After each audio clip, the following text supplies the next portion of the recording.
ভাইয়া, আজ তোর হবে। কি হবে রে? আজ পাত্রে দেখতে যাওয়ার কথা ছিল, আর তুই প্রতিবারের মতো এবারও ভুলে গেছিস। উফ, একটু মনে ছিল না।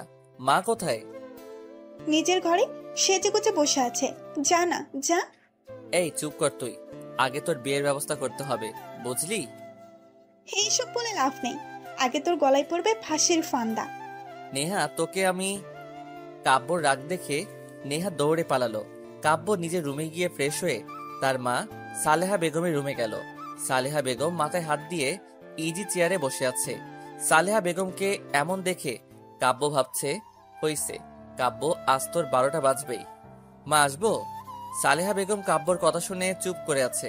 কাব্য আস্তে আস্তে এসে মায়ের কাছে বসলো, তার হাত ধরে বলল, মা, তুমি জানো তো আমি কোম্পানির এমডি, আমায় কতটা কাজ করতে হয়। সবকিছুই মাঝে মনে ছিল না, তুমি রাগ করো না। কাব্য, আমার কথা তুই শুনবি। আমি কি তোমার কথা শুনি না মা? আজ যে মেয়েটাকে দেখতে যাব, তুই তাকে আমার ঘরের বউ করে নিয়ে আসবি?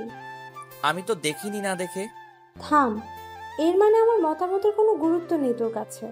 হ্যাঁ, আমি ভুলে গিয়েছিলাম চৌধুরী গ্রুপের এমডি তুই অনেক বড় হয়ে গেছিস, তাই এখন আর তোর মা কথার গুরুত্ব তোর কাছে থাকবেই বা কেন? মা, এমন না, ঠিক আছে মা, তুমি যদি বলো আমায় ওই মেয়েটাকে বিয়ে করব তো ঠিক আছে। ওই মেয়ে হবে কাব্য চৌধুরীর বউ, এই চৌধুরী বাড়ির পুত্রবধূ। সত্যি বলছিস তো? হ্যাঁ, এটা তোমার ছেলের ওয়াদা। সালে বেগম অনেক খুশি, তার ছেলে তাকে এত বড় একটা কথা দিয়েছে। কাব্যর মা মিস সালেহা বেগম কাব্যকে বারবার করে বলছে, এই নে, এটা মেয়ের নাম্বার। এই যুগের ছেলে মেয়ে তোরা একটু বিয়ের আগে কথাবার্তা বলে নিবি, তাই ভালো। মা, যাচ্ছি তো দেখতে, তাতে হবে? আরে দেখা দেখি তো ফ্যামিলির মধ্যে হবে, তারপর ও তোর একটা আলাদাভাবে দেখার দরকার আছে না? না মা, আলাদাভাবে কি দেখা যাচ্ছে? সালেহা বেগম কথা বলে যাচ্ছে আর কাব্য ড্রাইভ করছে, আর তার মা সাথে কথা বলছে। আমি বুঝেছি, তোকে বিয়ে করতে হবে না। আমার পছন্দ করা মেয়েকে তুই গাড়ি ঘোড়া। আবার কি হলো মা? তুই যেভাবে বলছিস তাতে মনে হয় আমি তোর উপর সব চাপিয়ে দিচ্ছি। আমি খারাপ মা হতে চাই না। তুমি খারাপ মা, সেটাকে আমি বলেছি? আচ্ছা, ফোন নাম্বারটা নিয়ে ঝামেলা, তাই তো? নেহা, মার ফোন থেকে নাম্বারটা আমার ফোনে দে তো। নেহা কাব্যর ফোনে নাম্বারটা মেসেজ করে দিয়ে দিল। সালেহা বেগমের দেওয়া সময় থেকে একটু লেটে এসে তারা পৌঁছালো। পাত্রীর বাবা নিত্যন্ত শান্ত প্রকৃতির মানুষ, দেখা বোঝা যায়। অনেকটা নির্জীবী প্রকৃতির, প্রয়োজন ব্যতীত কথা বলেন না। প্রয়োজনের কথা বলছেন। পাত্রীর মা অত্যন্ত সুন্দরভাষী মহিলা, অনেক গুছিয়ে সাজিয়ে কথা বলতে জানেন। যেখানে একটা কথা আমরা এমনি বলে দিব, সেই কথাটা তিনি সুন্দর গুছিয়ে বলবেন। পাত্রী এক ছোট ভাইও আছে শুনেছি, কিন্তু তার নাকি কোনো সেমিস্টারের পরীক্ষা, তাই সে এই মুহূর্তে এখানে উপস্থিত নেই। কাব্যর অনেক অসহ্য লাগছে, এতক্ষণ ধরে বসে আছে, এদের কথা বলা শেষ হচ্ছে না। এইসব কথা শুনতে কাব্যর আবার ভালো লাগে না। আচ্ছা কাব্য, তুই ছাদে যা আর মেয়ের সাথে কথাবার্তা বলে আয়। কিন্তু মা, এখানে বলতে হয়। কাব্যর কথায় সালেহা বেগম অগ্নি দৃষ্টি নিয়ে তাকালো। কাব্য কথা না বাড়িয়ে একটা পিচ্চির সাথে ছাদে চলে গেল। ছাদে আসার কাব্যর 5 মিনিট হয়েছে, তাতে তার মেজাজ গরম হতে শুরু করেছে। কি মেয়ে দেখতে এসেছে, টাইম সেন্সটুকু নেই। সে আর কি সংসার করবে? বিয়ের পর না জানি তার জীবনটা তেনা তেনা হয়ে যায়। কাব্য নিজে ফোনটা হাতে নিতেই কারো পায়ের শব্দ পেল। এর মানে মহারানী ভিক্টোরিয়া আসছেন, আসুক, তাতে আমার কি। কাব্য নেহার দেওয়া মেসেজটা দেখতে চুরির আওয়াজে ঘুরে তাকালো, আর হাতের টার্চ লেগে নাম্বারটা কল চলে গেল। কাব্য অবাক হয়ে গেল।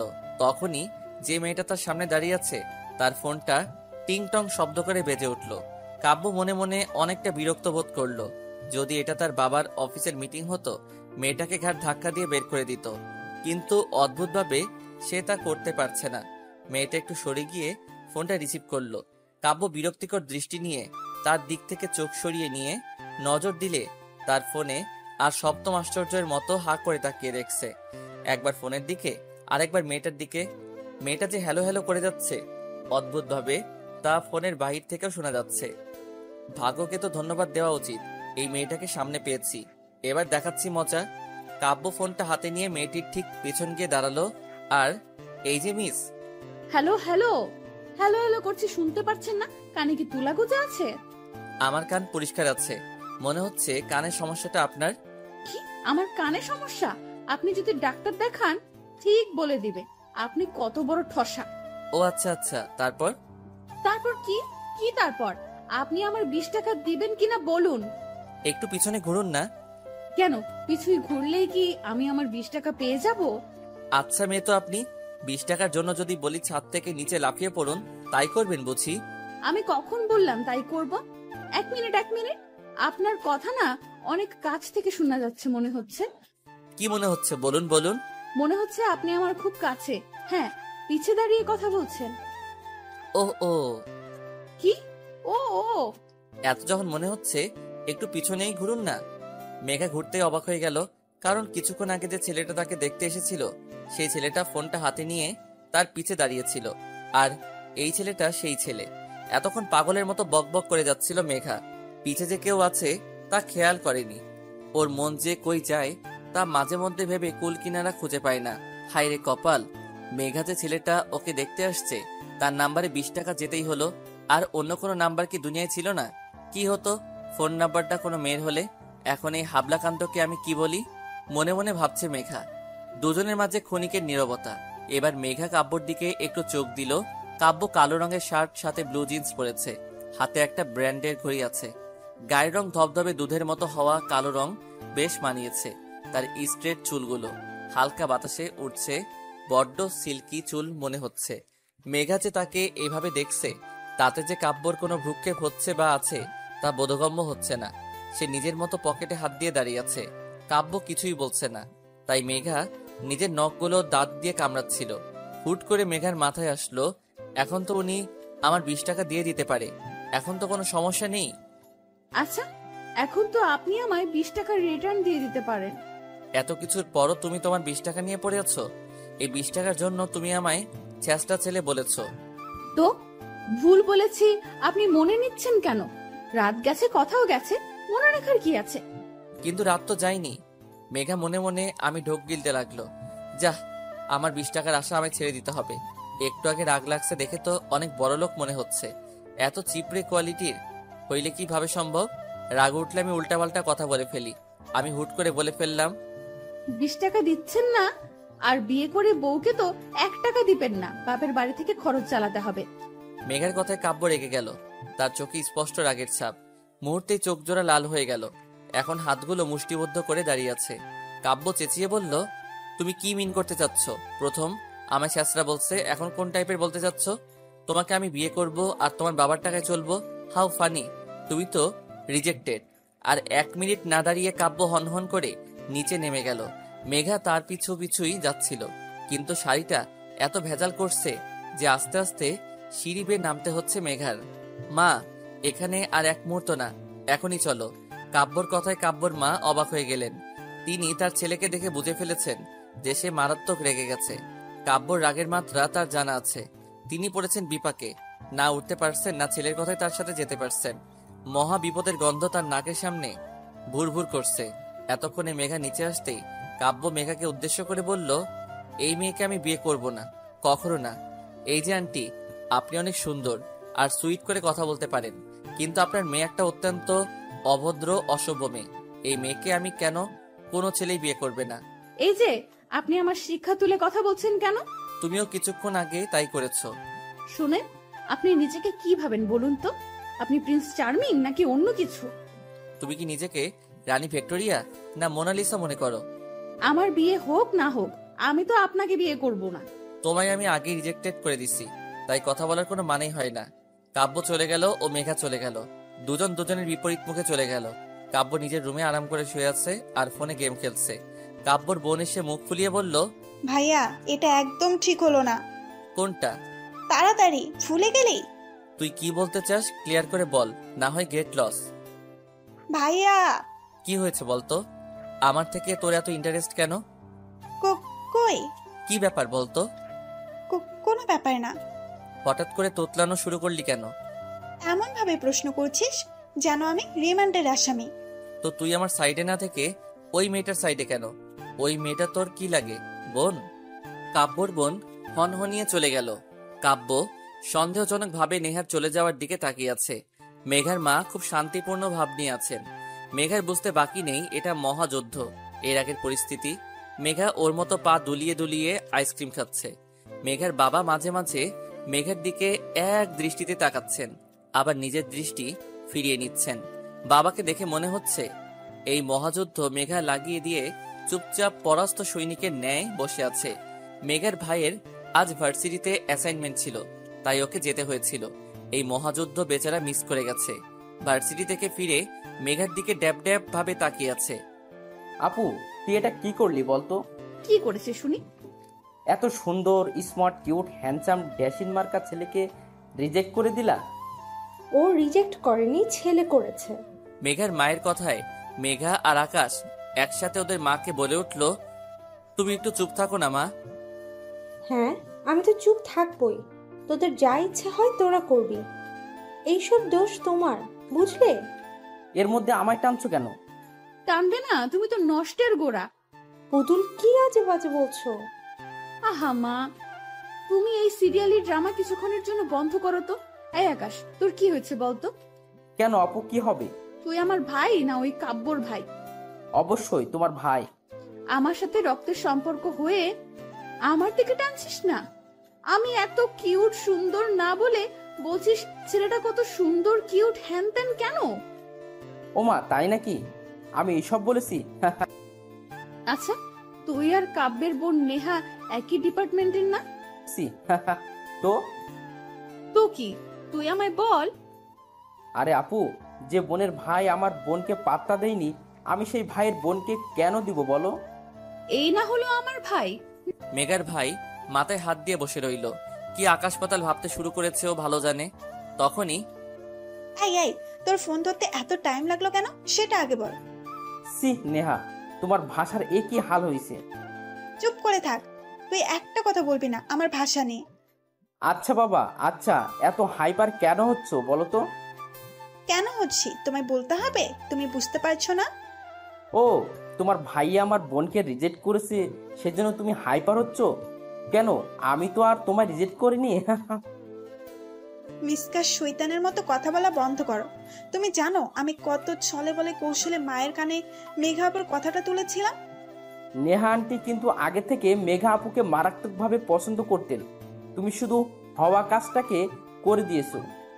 আমি না করলে না, মা ইমোশনাল ব্ল্যাকমেল করে ভাইকে রাজি করাতে পারতো না।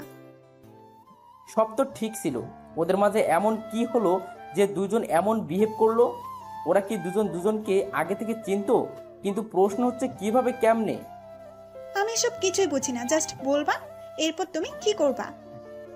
শোনো আপু, আর ভাইয়াকে এক করার জন্য যদি আমাদের করোনা ভাইরাসের মেডিসিনও আবিষ্কার করতে হয়, তাও আমরা করতে কিছুই হব না। এর মধ্যে করোনা ভাইরাসের মেডিসিন আসছে বা কোথা থেকে? ওরে আমার মাথা মোটা, চুপচাপ প্ল্যানটা শোনো। এটা এবার একটা কাজে দিবে তো? দিবে মানে 100% দিবে। আচ্ছা দেখে নিব, শুনে এখন ফোন রাখছি আমি। নেহা ফোন রাখতেই আকাশ হাঁপ ছেড়ে বাঁচল। হাত পা মেলে চিত হয়ে বিছানায় শুয়ে পড়ল। নেহার সাথে তার 2 বছরের সম্পর্ক। অনেক বেশি ভালোবাসে মেয়েটা, কিন্তু তাকে পাওয়ার জন্য হয়তো একটু বাড়াবাড়ি টাইপের কিছুই করছে। কিন্তু এটা না হলে নেহার সাথে ওর একসাথে থাকা আর হবে না। কবি বলেছেন ভালোবাসায় সব ঠিক। কোনো কবি বলেছিল এই মুহূর্ত আকাশের মনে নেই, আর তা সে মনে করতে যাচ্ছে না। এখন তার একটা মিশন, কাব্য মেঘার বিয়ে দেওয়া। অনেকক্ষণ ধরে আকাশ মেঘার সামনে বসে আছে, কিছুই বলছে না। মেঘা ভ্রু কুচকে আকাশের দিকে তাকিয়ে ভাবছে আসলে ওর মতলবটা কি। আপু, আসলে আমি তখন তোর সাইড নেইনি, তোর অনেক খারাপ লেগেছে। লেগেছে তো। আচ্ছা আপু, তুই এসব বিয়ে টিয়ে বাদ, তোকে ওইসব করতে হবে না। তুই এর থেকে এক কাজ কর, তুই তো একটা প্রজেক্ট ফাইল নিয়ে কাজ করছিস। একটা কোম্পানি আছে সব থেকে নাম করা আর মার্কেটে নাম্বার 1 কোম্পানি। এই কোম্পানিতে প্রথম একটা ধাপ আছে, এরা বিলিয়ার্ড যাদের প্রজেক্টটা নতুন কিছুই দিতে পারবে তাদের সাথে কোম্পানি 15 দিনের একটা ডিল করবে। এই 15 দিন তুই কাজটা করে দেখ, আমার মনে হয় ইউ ক্যান ডু ইট। তোর আইডিয়াটা আমার ভালো লেগেছে। আর তাছাড়া এই প্রজেক্টটা নিয়ে অনেক বেশি মাথা ঘামিয়েছি। এমন একটা সুযোগ সত্যি হাতছাড়া করা যায় না। বাহ, আমি কি এমনি বলি? আমার আপু কোটিতে একটা। একটা কথা এখনো বুঝতে পারছি না, তুই এত এত এইসব বিষয়ে হুট করে আগ্রহ প্রকাশ করছিস? আপু, ক্রাইম পেট্রোল দেখো, ভালো কথা, কিন্তু তার থেকে ভালো কিছু শেখো। অহেতুক নিষ্পাপ বাচ্চার উপর দোষ লাগাবি না বলে দিলাম। আচ্ছা, তোকে রাখতে হবে না, আমায় কাল অফিসের অ্যাড্রেসটা দিয়ে দিস। এখনই নিয়ে নে। এত তাড়াহুড়ো কেন করছিস বলতো? তোর ভাবসাব দেখে মনে হচ্ছে আমি আজই এই মুহূর্তে অফিস গেলে তুই 2-3 বার লুঙ্গি ড্যান্স দিবি। তুমি অফিস গেলে বেতন তো পাবা, সেটা তোমার বেশি লাভ হবে, তাই খুশি ধরছে না আর। বাহ ভাই, তুই তো দেখি শুধু ভবিষ্যৎ না, ভবিষ্যতের ভবিষ্যৎ ভেবে রেখেছিস। আচ্ছা যাও, তুমি আমায় সন্দেহ করছো, জানি আমি তোমায় কোনো না বিপদে ফেলবো। আচ্ছা আচ্ছা, আর মুখ ফুলাতে হবে না। আমি কাল কখন যাব সেটা বল। সকাল 10টার আগে গেলে হবে। আচ্ছা ঠিক আছে, এখন তুই ফোট এখান থেকে। আপু, উপকারী উপকার তো স্বীকার কর। তুই যাবি কিনা? আকাশ উঠে চলে গেল, তার মুখে বিজয়ের হাসি। এবার শুধু সব ঠিকঠাক ভাবে হলেই বাঁচা যায়।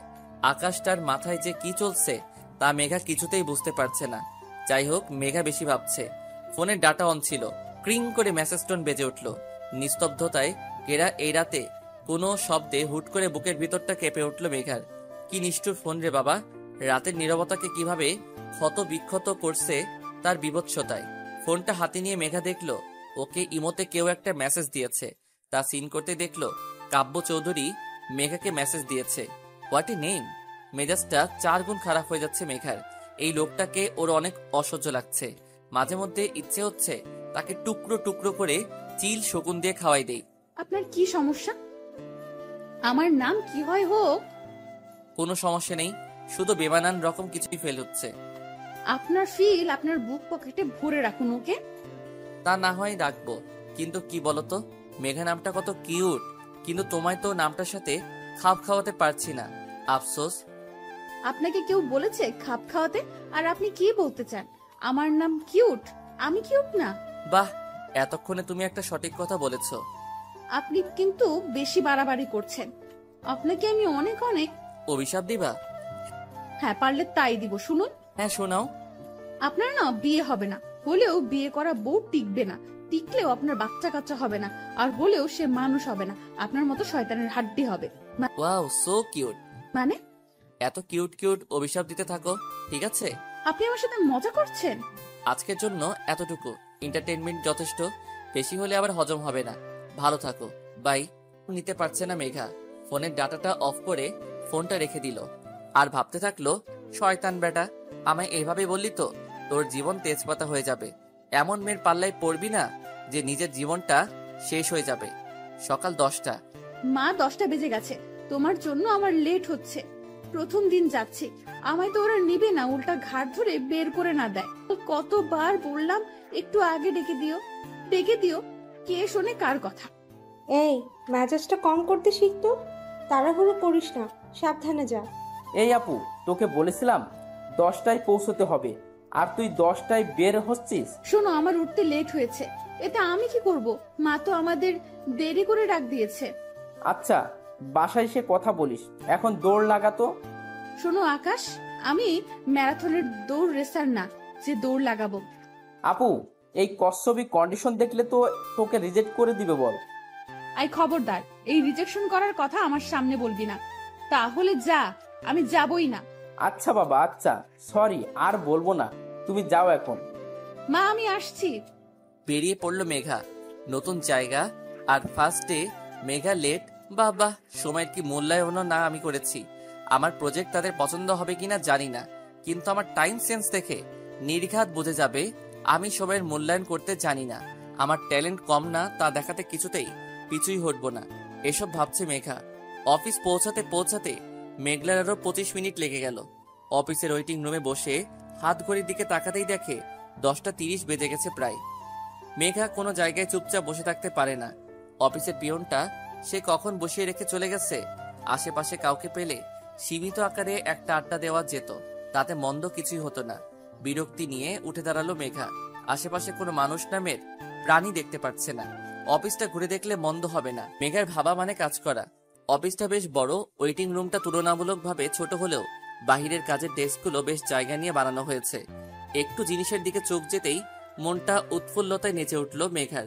ওর ঠিক বাঁ পাশে একটা অ্যাকোরিয়াম, মেঘা অ্যাকোরিয়ামটার পাশে গিয়ে দাঁড়ালো। মাছের বাচ্চা কাচ্চাগুলো কি সুন্দর এই সচ্ছল পানির মধ্যে ঘুরে বেড়াচ্ছে। এই মাছগুলো এমন ছোট ছোট প্রজাতির, তাহলে এদের বাচ্চা কি এদের মতো ছোট ছোট হয়? ভাবলেশীন ভাবনায় ডুবে গেল মেঘা।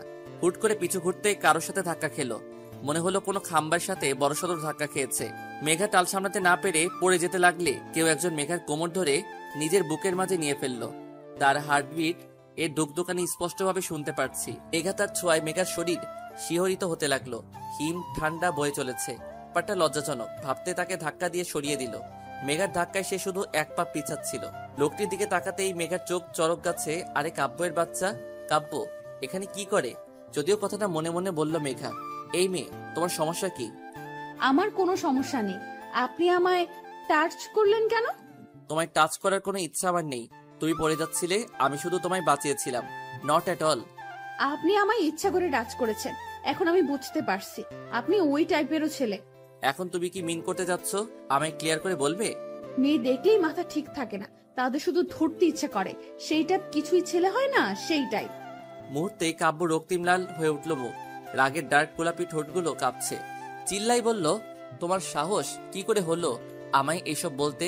তুমি নিজেকে কিভাবে আয়নায় নিজেকে দেখেছো? তোমার থেকে 2 গুণ ফর্সা আমি, আর আমি অপমান করতে আসছো? এই টাইপ ওই টাইপ, আমার তো মনে হয় তুমি নিজে ওই টাইপ ছেলেদের উপর ঢলে ঢলে পড়ছো। এবার মেঘার মেজাজ 10 গুণ খারাপ হয়ে গেল। কি বলে এই বেটা? আমার রং নিয়ে অপমান? ভেড়াটার দিকে এক নজর তাকিয়ে দেখলাম সাদা শার্ট পরেছে, সাথে ব্ল্যাক জিন্স, গলায় টাইটা বেশি মানিয়েছে, সাথের হাতাটা ফোল্ড করে রাখা, হাতের ব্যান্ডের ঘড়ি। এই ছেলেকে দেখে মনে হয় এই সাধারণ ইমপ্রলাই হবে। আর ছেলেদের দিকে আর চোখে তাকালাম, তারা এই সেম পোশাকে আছে। এবার আমার মাথায় শয়তানি আইডিয়াগুলো এসে ভিড় জমালো। আমি ভেবে নিলাম এই কাব্য নামে সাদা ভেড়াটার কি হলো, তাই না আমি করবো এবার। এই মেয়ে, তুমি কি ভাবছো? আর তুমি এখানে কি করছো? আমায় ফলো করছো তুমি? আপনি একজন সিম্পল এমপ্লয়ির মতো থাকুন, বেশি কথা বলতে আসবেন না। আমি সাধারণ এমপ্লয়ি মানে? তুমি? দেখুন, এই কোম্পানির বস মিস্টার আয়ান মাহমুদের একমাত্র হবু বউ আমি, মেঘা রহমান। আপনার বস যদি জানে না আপনি তার জান পাখির সাথে এমন টাচমি করেছেন, আপনার অবস্থা নাজেহাল করে ছাড়বে। তুমি আয়ান মাহমুদকে চিনো? আর কাল তো তোমায় আমি দেখতে এসেছিলাম। একদিনের মধ্যে কিভাবে কি হলো? আপনাকে এত মাথা ঘামাতে কে বলেছে বলুন তো? জানার কিউরিওসিটি হচ্ছে। উফ, মহা মুশকিল তো।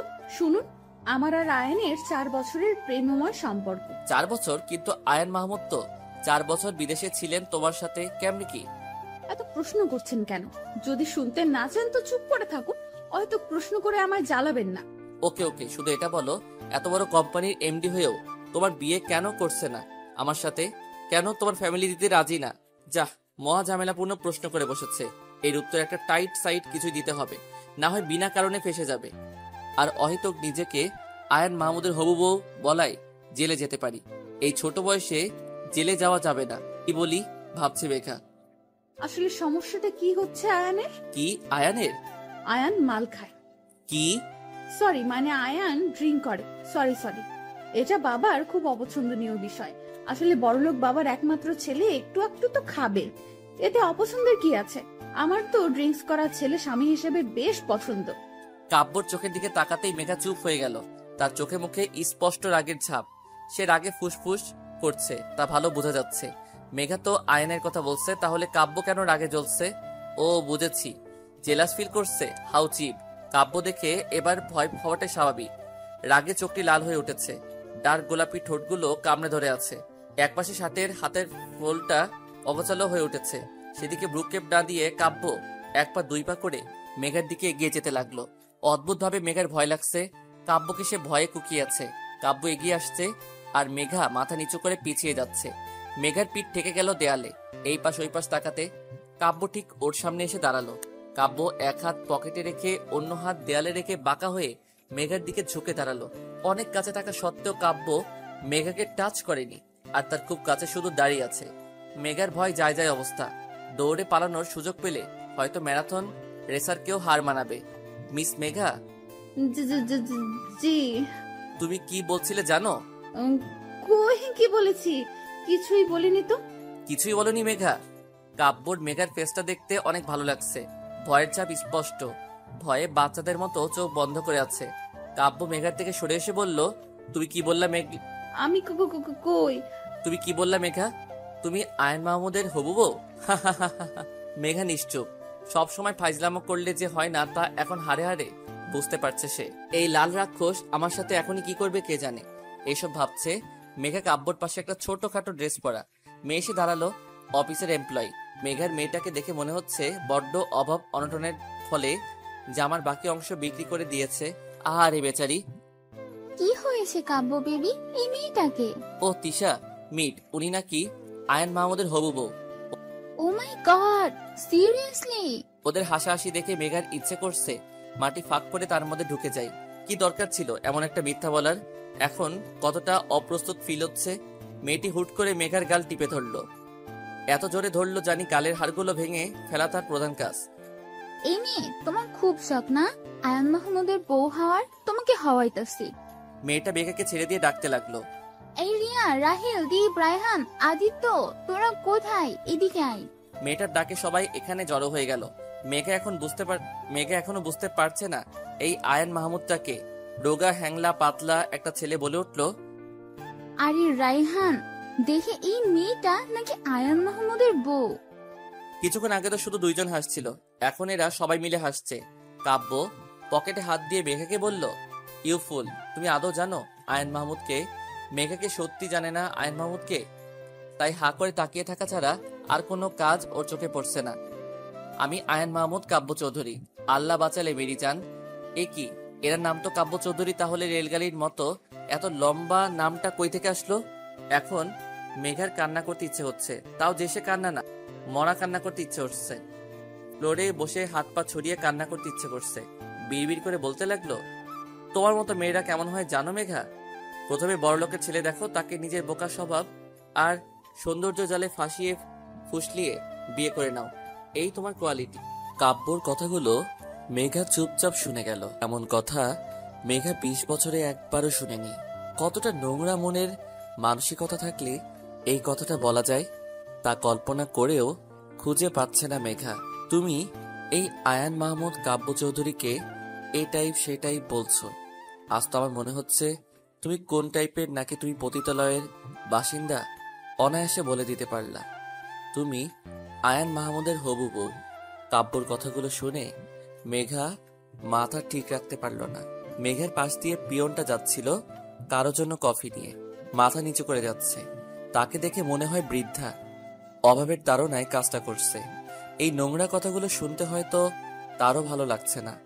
মেঘা কিছুই না ভেবে কফির মগটা তুলে সামনের দিকে ছুঁড়ে মারল। কফির মগটা টাইলস করা মেঝেতে পড়ে ঝনঝন শব্দে ভেঙে গেল। মুহূর্তেই এক বিকট শব্দে মেঘা সামনের দিকে তাকাতেই দেখলো কাব্য নিজের হাতে তাকে ফোনটা এক আছাড়ে ছিন্ন বিচ্ছিন্ন করে ফেলল। বিষণ্ণিত হয়ে গেল, কারণ মেঘা কফিটা তাহলে কাব্যর মুখেই ছুঁড়ে মেরেছে। তাই রাগে তিনি তার ফোনটা ভেঙে ফেললেন। মুহূর্তে কাব্য রিয়া নামের মেয়ের হাতে থাকা জুসের বোতলটি এক প্রকার ছিনিয়ে নিয়ে মেঘার সামনে এসে দাঁড়ালো। পুরো জুসের বোতলটা মেঘার মাথায় ঢেলে দিল। তাতেও বোধহয় তার শান্তি হলো না। মেঘার চুলের ঝুঁটি শক্ত করে ধরে ফেলল। মেঘা ব্যথায় কুকিয়ে উঠল। অনেক কষ্টে চোখের পানি ধরে রেখেছে মেঘা। কেউ একজন বলেছে চোখের পানি দুর্বলতার চিহ্ন, আর মেঘা তা কিছুতেই হতে দিতে পারে না। দাঁতের দাঁত চেপে কাব্য বলতে লাগলো, তোমার এত সাহস, আমার উপর কফি ছুঁড়ে মারো? তোমার কি হাল করি আমি, জাস্ট দেখো তুমি। কাব্য মুষ্টিবদ্ধ করে ধরেছিল মেঘার চুলগুলো, আর এক হাত দিয়ে মেঘার কাঁধের হাড়গুলো ভাঙার জন্য শক্ত করে ধরে কথাগুলো বলছিল। মেঘার পারল না নিজের চোখের গঙ্গা যমুনাকে আটকাতে। বড় বড় 2 ফোঁটা মেঘার গাল বয়ে পড়ছে। কাব্য মেঘার চোখের দিকে তাকাতেই মেঘাকে ছেড়ে দিল। মেঘার থেকে একটু দূরে গিয়ে রাহেল বলে চিৎকার করলো। মুহূর্তের মধ্যে একটি ছেলে তার সামনে এসে দাঁড়ালো। কি বলো? এই মেয়েটি এখানে কি করছে? কাব্য, তুই আগে একটু শান্ত হ। আমি ঠিক আছি, তুই বল জাস্ট কেন এসেছে ও? কাব্য চিল্লাই বলল কথাটা। আমাদের কোম্পানিতে প্রজেক্টের উপর এমপ্লয়ি নেওয়া হয়েছে শুধু বেস্টটা খোঁজার জন্য। উনি এসেছেন মানে নিজের প্রজেক্টটা জমা দিতে। ফেরত দিয়ে দে। এমন একটা মেয়েকে কোনোভাবে আমি আমার কোম্পানিতে নিব না। কিন্তু কাব্য। কি কিন্তু? ফাইলটা অলরেডি মিস্টার জনির কাছে চলে গেছে। ও শিট, এসব কাজ করার আগে আমায় একবার জিজ্ঞেস করতে পারলি না? কোনোবার তো এমন হয়নি, এই প্রথমবার এমন হচ্ছে। কাব্য কোমরে হাত দিয়ে দাঁড়িয়ে আছে, কি করবে ভেবে পাচ্ছে না। কিন্তু এই মেয়েকে এখানে এক মুহূর্ত সহ্য করবেন না। কাব্য মেঘার হাত ধরে টেনে নিয়ে যাচ্ছে। মেঘা বলছে, স্যার, আমার ফাইলটা আমাকে ফেরত দিয়ে দিন, তারপর আমি নিচে চলে যাব। মেঘার কথায় কাব্যর কোনো ভ্রুক্ষেপ নেই। এখন তার একমাত্র লক্ষ্য মেঘাকে অফিস থেকে বের করে দেওয়া। মেঘার কোনো কথা শুনতে চাচ্ছে না কাব্য। হুট করে একজনের ডাকে কাব্য থেমে গেল। পিছুই ঘুরতে কাব্য দেখল মিস্টার জনি আর তার সেক্রেটারি দাঁড়িয়ে আছে। কাব্য মিস্টার জনিকে দেখে কিছুই বলছেন না। মেঘা মিস্টার জনির দিকে তাকালো। তিনি বাংলাদেশি নন, একজন ভিন্ন দেশি, ইংরেজও বলতে পারি। তার মাথায় একটা চুলও অবশিষ্ট নেই, মানে বাংলা ভাষায় তিনি টাকলা। মিস্টার জন কাব্যকে বলছেন, মিস্টার চৌধুরী, এখনই আমার সাথে আপনি মিটিংয়ে বসিবেন। আমি আর লেট করতে চাই না। বাহ মিস্টার টাকলা। আরে ধুর, মিস্টার জনির শুদ্ধ সাধু ভাষা শুনে মেঘার আরো মজা লাগলো। হাতে তালি দিয়ে তাকে সাবাস বলতে ইচ্ছে করছে, কিন্তু এই খাটাসটা আমায় ধরে আছে, ছাড়ার নাম নেই। ইচ্ছে করছে লাথি মেরে কাত করে ফেলে দেই। কাব্যর মুখে বিরক্তির ছাপ দেখে মনে হচ্ছে তার অনেক বড় একটা কাজে বাধা পড়ায় তার ইচ্ছে হচ্ছে এই মিস্টার জনির টাকলা মাথায় তবলা বাজাতে। এসব ভাবছে মেঘা। মিস্টার জনি চেয়ারে বসে আছেন আর চিড়িয়াখানার প্রাণী দেখার মতো একবার মেঘার দিকে আর একবার কাব্যর দিকে তাকাচ্ছে। কাব্যর শার্টটা পুরো নষ্ট হয়ে গেছে কফি ফেলার কারণে, আর মেঘার মাথার উপর জুস ফেলায় তার চুলগুলো চুপসে এলোমেলো হয়ে আছে। কাব্য নিজের শার্টের হাতাটা ভাঁজ করতে ব্যস্ত, আর মেঘা নিজের চুলগুলো গোছাতে। মিস্টার জনি বলে উঠলেন। মিস্টার জনি খুবই গম্ভীরভাবে বলতে লাগলেন, মিস্টার চৌধুরী, আমি এসব কি দেখতেছি? আপনাদের কি কোনোই ইন্টারেস্ট নেই? মিস্টার জনি, আপনি ভুল ভাবছেন। অ্যাকচুয়ালি কিছুই প্রবলেমের জন্য আমার একটু লেট হলো, তাছাড়া আর কিছুই না। টাকলার কথায় বা কাব্যর কথায় মেঘার ভ্রুক্ষেপ নেই। মেঘার কালো রঙের ফাইলটা শুধু ওর চোখের সামনেই ভাসছে। মেঘার ইচ্ছে হচ্ছে দৌড়ে নিয়ে পালাই, কিন্তু তা পারছে কই। এটা আমার ফাইল, আমি নিতে পারি, এই সবই ভাবছে মেঘা। মিস্টার জনি মেঘার ফাইলটা নিয়ে বলল, ইহা কি আপনার মিস? জি স্যার, আপনার নাম কি জানিতে পারি? জি, আমার নাম মেঘা রহমান। আপনি এই প্রজেক্টটা পাইবার যোগ্যতা সম্পূর্ণ একজন। আপনি এই কাজটা ভালো করিতে পারিবেন, কি বলেন মিস্টার চৌধুরী? না, এই মেয়েটা এই কাজটা করবে না, আমরা অন্য কাউকে দেখে নিব, অবশ্য বেটার কাউকে পাবো। স্যার, যদি আপনি আমার সাথে আপনার পার্সোনাল প্রবলেমটা ভুলে আমার ফাইলটা দেখে আমার যোগ্যতা নির্ণয় করেন তাহলে ভালো হবে। মেঘার প্রথমবার ভালো কিছুই বলল বলে কাব্যর বোধ হলো। ফাইলটা নিয়ে চোখ বোলাতে লাগলো। কাব্য হতবাক। এই মেয়ে এই সুন্দর ডিসক্রিপশন দিয়ে প্রজেক্টটা বানিয়েছে। এই মেয়ের মাথায় তো বুদ্ধি নেই, এক নম্বরের ডাফার, কিন্তু ওর কাজের জন্য সত্যি এই জবটাও ডিজার্ভ করে।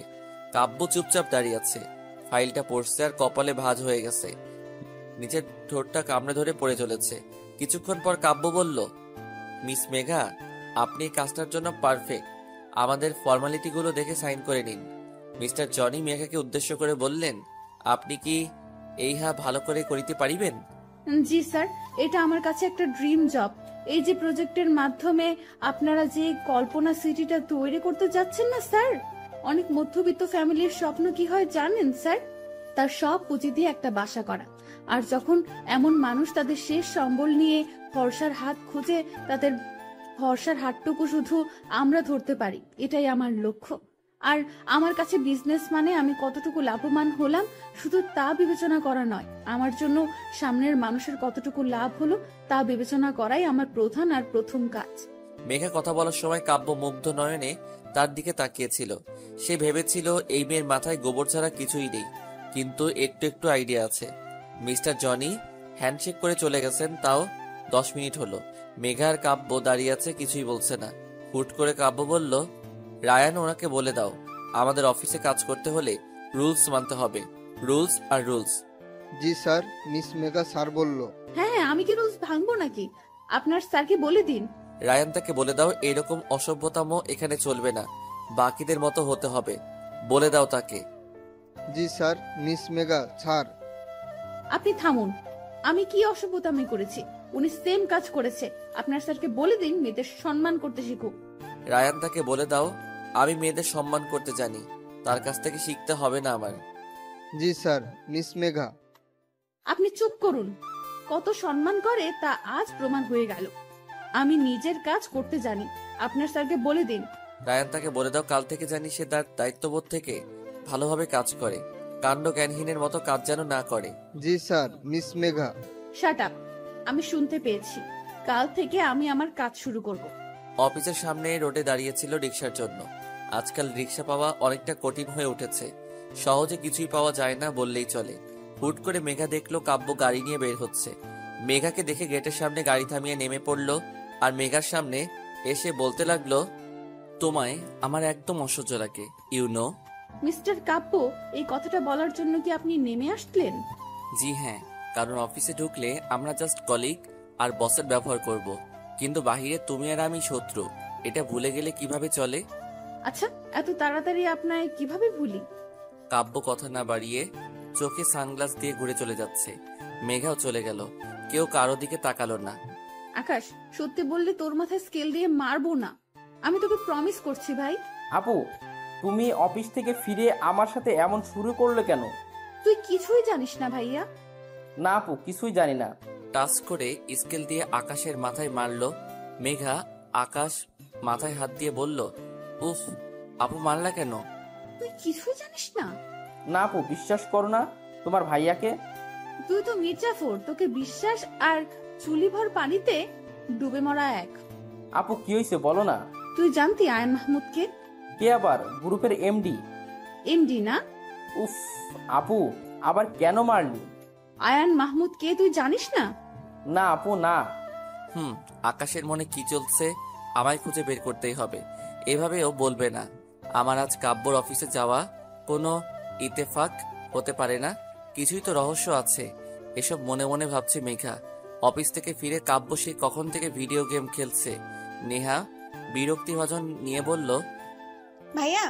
কি হয়েছে, চিৎকার করছিস কেন? আমি কি কানে শুনতে পাই না? হ্যাঁ পারো তো, বলো না আজ অফিসে কি হলো? কি হলো মানে? কোনো শুটিং এর প্রোগ্রাম করে ফিরেছি কি যে তোকে গল্প শোনাবো? নেহা মুখ ফুলিয়ে বসে রইল। কাব্যর সন্দেহ এবার অনেকটা বেড়ে গেল। ব্যাপার কি? নেহার এত আগ্রহ কেন আজ অফিসে কি হয়েছে জানার জন্য? মেঘার সাথে দেখা হওয়াটা বারবার ইতেফাক নাকি অন্য ব্যাপার আছে? জানতে হচ্ছে বিষয়টা। নতুন জায়গায় সবার সাথে মিশতে একটু অদ্ভুত ফিল হয়, এটা স্বাভাবিক ব্যাপার। কিন্তু নতুন জায়গায় কোনো অপরিচিত ছেলে ড্যাব ড্যাব করে তাকিয়ে থাকে, তখন তা অস্বস্তিকর হয়ে ওঠে। হ্যাঁ ঠিক তাই, মেঘার সাথে এখন তাই হচ্ছে। নিজের ডেস্কে বসে ফাইল সিস্টেমটা চেক করছিল, ঠিক মেঘার থেকে কয়েক হাত ফাঁকে এই অফিসের একজন কলিগ মেঘাকে চোখ দিয়ে গিলে খাচ্ছে অনায়াসে। মেঘার ইচ্ছে করছে ওর চোখগুলো গুটিয়ে টেরা করে দেই। লুচ্চা কোনখানকার। মিস্টার কাব্য চৌধুরী আসতে সব মেয়ে হা হয়ে যে যার জায়গায় দাঁড়িয়ে পড়ল। জানি ডোনাল্ড ট্রাম্প হেঁটে আসছেন। অবশ্য সবার ক্রাশ কাব্য স্যার। কাব্য স্যার চকলেট কালারের একটা টি শার্ট পরেছে, সাথে হলুদ জিন্স, গলায় টাইটা আটোসাটো করে বাঁধা, হাতে ব্ল্যাক বার্নের ঘড়ি, চোখটা লালচে কালারের সানগ্লাস। নিজের সিল্কি চুলগুলো ঠিক করতে করতে আসছেন। ওইদিকে নজর না দিয়ে নিজের কাজে মন দিল মেঘা। 15 দিন পর আমার মুক্তি ভাবতেই আনন্দ নিকেতন গিয়ে দেই দেই করে নাচ করতে মন চাচ্ছে। উফ, জমজমার বিষয়। এই সবই ভাবছি মেঘা। মেঘা নিজের কাজ অতি মনোযোগ সহকারে করতে লাগলো। বিপত্তি ঘটলো তখন, যখন অফিসের মনিটরটা আর কাজ করছে না। এখনো অনেক কাজ। মেঘা এখানকার পিয়নকে ডেকে কথাটা বলতেই তিনি ম্যানেজারকে জানালেন বিষয়টা। ম্যানেজার গম্ভীরভাবে বলল, আই এম সরি, এটা যে রিপেয়ার করার কথা ছিল তা হয়তো লক্ষ্য করিনি, এর জন্য হয়তো এই হাল। কিন্তু স্যার, আমি তো কাজ করব, আমার অনেকটা কাজ এখনো পড়ে আছে। আপনি আমার সাথে চলুন। কি ব্যাপার ম্যানেজার সাহেব, আপনি হুট করে এখানে? স্যার, ওনার মনিটরটা হুট করে নষ্ট হয়ে গেছে, আর আপনার কেবিনে ছাড়া তো অন্য কোনো এক্সট্রা মনিটর নেই, তাই আমি বাধ্য হয়ে এক প্রকার নিয়ে আসলাম। কাব্য বিরক্ত হলেও কিছুই বলল না। ম্যানেজার সাহেব মেঘাকে বসিয়ে দিয়ে চলে গেছেন। এই রাক্ষসপুরীতে বসে স্বয়ং রাক্ষস রাজের সাথে বসে কাজ করছি। কত যে বিরক্তিকর পরিস্থিতি তা কোনো ভাষার দ্বারা ব্যাখ্যা করা সম্ভব না। অসম্ভব ব্যাপার স্যাপার সব। কিন্তু এক বিষয়ে খুব ভালো লাগছে, ওই ছেলেটার চেয়ে রাক্ষসরাজ বেটার। মনে মনে ভাবছে মেঘা মেঘা নিজের মতো কাজ করে যাচ্ছে। সময় খুব কম, কাজ খুব বেশি। কাব্য স্যার নিজের মতো কাজ করছে। কিবোর্ড চাপার শব্দ ছাড়া আর কোনো শব্দ ধ্বনিত হচ্ছে না। ক্যাফেটেরিয়ায় পাশাপাশি বসে আছে আকাশ আর নেহা। তাদের মাথায় একটা লক্ষ্য, কাব্য মেঘাকে এক করা। এত ভাবনা চিন্তা পরীক্ষার সময়ও করে না যতটা এখন বসে করছে। তাই তোর মাথায় কোনো আইডিয়া আসলো? নেহা, এটা তোমার ভাষা, আমায় তুই কেন বলছো? যতদিন না তুই আমাদের ফ্যামিলিতে বলতে পারবি ততদিন আমি তোকে তুই বলবো। বাড়াবাড়ি হয়ে যাচ্ছে কিন্তু নেহা। বাড়াবাড়ির তুই দেখেছিস কি? এখন দেখাবো। ওরে বাবা, এখন আমাদের ঝগড়া না, এক থাকতে হবে। আমরা যদি আমার আপু তোমার ভাইয়ার মতো ঝগড়া করি তাহলে কি চলবে? হ্যাঁ, তা ঠিক বলছো, কিন্তু আমি তুই বলবো ফাইনাল। আচ্ছা, আমরা তো ওদের দুজনে অফিসে পাঠিয়ে দিলাম, কিন্তু ওরা কি এক হবে নাকি? বুঝতে পারছি না, কিন্তু এটা বলতে পারি আমার ভাইয়া কোনো মেয়ের দিকে তাকানো তো দূরে তাকে পাত্তা দিবে না। এই, তুমি কি বলতে চাও? আমার বোন ছেঁচড়া তোমার ভাইয়ের গলায় ঝুলে যাবে? আজব তো, আমি তা বলেছি নাকি? কি বলতে চাচ্ছ সেটাও তো ক্লিয়ার করে বলছো না। আচ্ছা, আমার ভাই যদি কিছুই না করে, তোমার বোনও যদি কিছুই না করে, তবে কেমনে কি?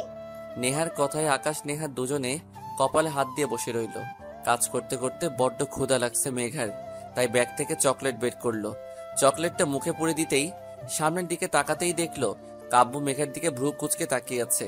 কোনো মতে চকলেটটা গলা ধকৃত করে বলল, আপনারও চাই নাকি? আমি বাচ্চা না, এসব আমি লাইক করি না। আচ্ছা, এইসব শুধু বাচ্চাদের খাবার কোন বইয়ে লেখা আছে একটু শুনি। স্টুপিড তোমাকেই বলবে। আপনি আমার কথার উত্তর দিতে পারবেন না সেটা বলুন। আমি কি তোমার সাথে কথা বলতে চেয়েছি? অদ্ভুত কথা বলতে বলেছে কে আপনাকে? I know I am cute, dashing, handsome, good looking person, তাই তোমার গায়ে পড়ে কথা বলতে ইচ্ছে হয়, তাই তো? কে বলেছে আপনি কিউট হ্যান ত্যান? আপনি তো পুরাই রাক্ষস। আপনার সাথে কথা বলতে যাব, তাও আমি? হোয়াট? এখন আমি কথা বলতে চাচ্ছি না। Don't disturb me. রাবিশ। অফিসের ক্লান্তিকর দিন শেষ করে বাসায় যাওয়ার পালা। মেঘা দাঁড়িয়ে আছে সিএনজি বা রিক্সার জন্য। হুট করে সেই অফিসের বিরক্তিভাজন লোকটা দাঁত কেলিয়ে মেঘার সামনে এসে দাঁড়ালো। মহা বিপত্তি বাঁধলো। হাই মিস, আমি তো আসিফ, তুমি তো মেঘা। এমন ভাবে তুমি বলছে জানি আমি ওর কলেজের ফ্রেন্ড। হাসি মুখে মাথা নেড়ে হ্যাঁ সূচক উত্তর দিল মেঘা। অফ, কেমন আছো তুমি? তুই গেলে আমি অনেক ভালো থাকবো। বিরক্ত হলেও আবার হাসি মুখে উত্তর দিল, জি ভালো। বাসার সবাই কেমন আছে? এমন ভাবে জিজ্ঞেস করছে বাসার সবাই কেমন আছে, জানি তুই আমার বাসায় সবার জন্য ত্রাণ পাঠাবি নাকি ডোনাল্ড ট্রাম্পকে পাঠিয়ে দিবি। হ্যাঁ, ভালোই আছি। বিরক্তিকর ভাবে লোকটা কথা বলে যাচ্ছে।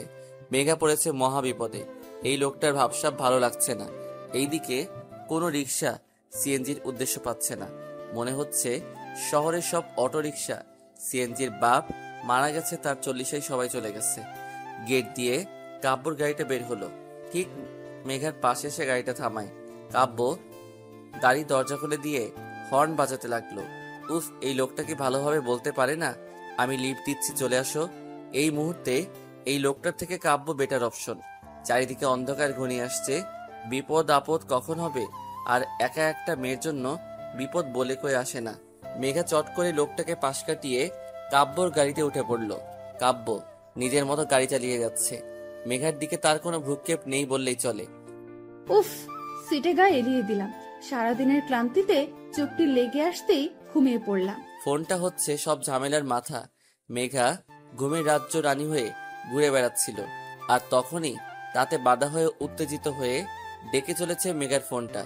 চোখ মেলে ফোনটাই তুলতে, এই আপু, তুই কই? কেন, বাসায় যাচ্ছি। রাত 7টা বেজে গেছে আর তুই কেবল বলছিস আমি বাসায় যাচ্ছি। আকাশের কথায় মেঘার মাথায় আকাশ ভেঙে পড়ল। ফোন রেখে চারপাশ তাকিয়ে দেখলো মেঘা ঘুমানোর আগে যেখানে ছিল সেখানে আছে, আর কাব্য ড্রাইভিং সিটে চুপচাপ বসে আছে। এইদিকে আকাশ মনে হয় ফোন থেকে পারলে বেরিয়ে আসবে। তুই ফোন রাখ, জ্যামে আটকে আছি, আসছি। স্যার, আমরা কোথায়? যেখানে ছিলাম সেখানে আছি। কিন্তু কেন? আমি কি তোমার ড্রাইভার যে তুমি ঘুমাবা আর আমি ড্রাইভ করব? স্যার, এটা আগে বলতে পারতেন। এটা ঘুমানোর আগে ভাবা উচিত ছিল। ওকে স্যার, আমি ঘুমাবো না। প্লিজ এখন গাড়িটা স্টার্ট করেন। কাব্য হালকা হেসে গাড়ি চালাতে লাগলো। তখনই মেঘা, আমি তোকে আগেই বলেছিলাম রাতে করে তুই বাইরে থাকবি না। কে শুনে আমার কথা? এ বাড়িতে চলে আমার কথা? মা আসলে মেঘাকে থামিয়ে দিয়ে মা আবার বলতে লাগলো, দেখ মেঘা, তোর কাজ করার কোনো দরকার নেই। তুই স্ট্রেস কেন নিচ্ছিস? মা আমার কিছুই হবে না। সারা জীবন কি এইভাবে বসে থাকলে চলবে আমার? মেঘা, যদি এরপর থেকে কোনোদিন তোর রাতে ফিরতে লেট হয় তো তোর কাজ বন্ধ, এটা মাথায় রাখিস। 15 দিনের জন্য হলেও কাজটা আমায় করতে হবে মা। আমি কিছুই জানি না মেঘা। মেঘার মার ভাঙা রেকর্ড শুরু হয়ে গেছে, নন স্টপ চলতে থাকবে। এখন রাতে মেঘার বাবা আসবে, তার সামনে স্টার জলসা সিরিয়াল হবে। উফ, এর বদলে ডিনার শেষ করে ঘুমিয়ে নেই। মেঘা অফিসে মেঘার কাজের আজ 4র্থ দিন। প্রতিটা দিন মেঘাকে এখন কাব্যর কেবিনে বসে কাজ করতে হয়। কাব্যর সাথে মেঘার কাজ বিষয় ছাড়া কোনো কথা হয় না, যদি বা হয় তার শেষ পরিণতি সেই কথা না বলাই হয়। মেঘার সেই দিকে বিশেষ ভ্রুক্ষেপ নেই। এই কাজটা শেষ হলে মেঘা হাঁপ ছেড়ে বাঁচে। মেঘা 1 কাপ কফি নিয়ে কাব্যর কেবিনে আসতে ধাক্কা লেগে কফিগুলো কাব্যর গায়ে পড়ে গেল। জিহ্বায় কামড় দিয়ে মেঘা বলল, সরি স্যার, সরি। এই তুমি কি চোখ আকাশে তুলে চলাফেরা করো? এখন আমি কিভাবে যাব মিটিংয়ে?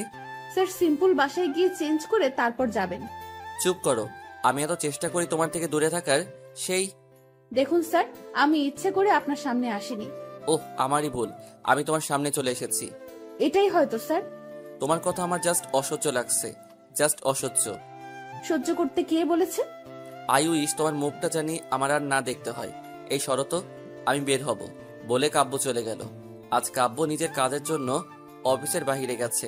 উফ, পুরা ক্যাবিন মেঘার ভাবতে লুঙ্গি ড্যান্স করতে ইচ্ছে হচ্ছে ওর। কিন্তু তার বলা কঠিন থেকে কঠিনময় কথা শোনার পর মনটা প্রচন্ড খারাপ হয়ে গেছে মেঘার। বাহিরের আকাশটা কালো হয়ে আসছে, ধীরে ধীরে মনে হয় ঝড় উঠবে। এই কয়েকদিন মেঘাকে কাব্য ড্রাইভ করে বাসায় পৌঁছে দিয়েছে, বাট আজ কাব্য নাই। সেই দিনের মতো আজও সিএনজি রিক্সা কিছুই পাচ্ছে না। মেঘা আজ বের হতেই এক্সট্রা লেট হয়েছে। অন্ধকার ঘনিয়ে আসছে, তারপর বৃষ্টি হবে বলে বোধ হচ্ছে।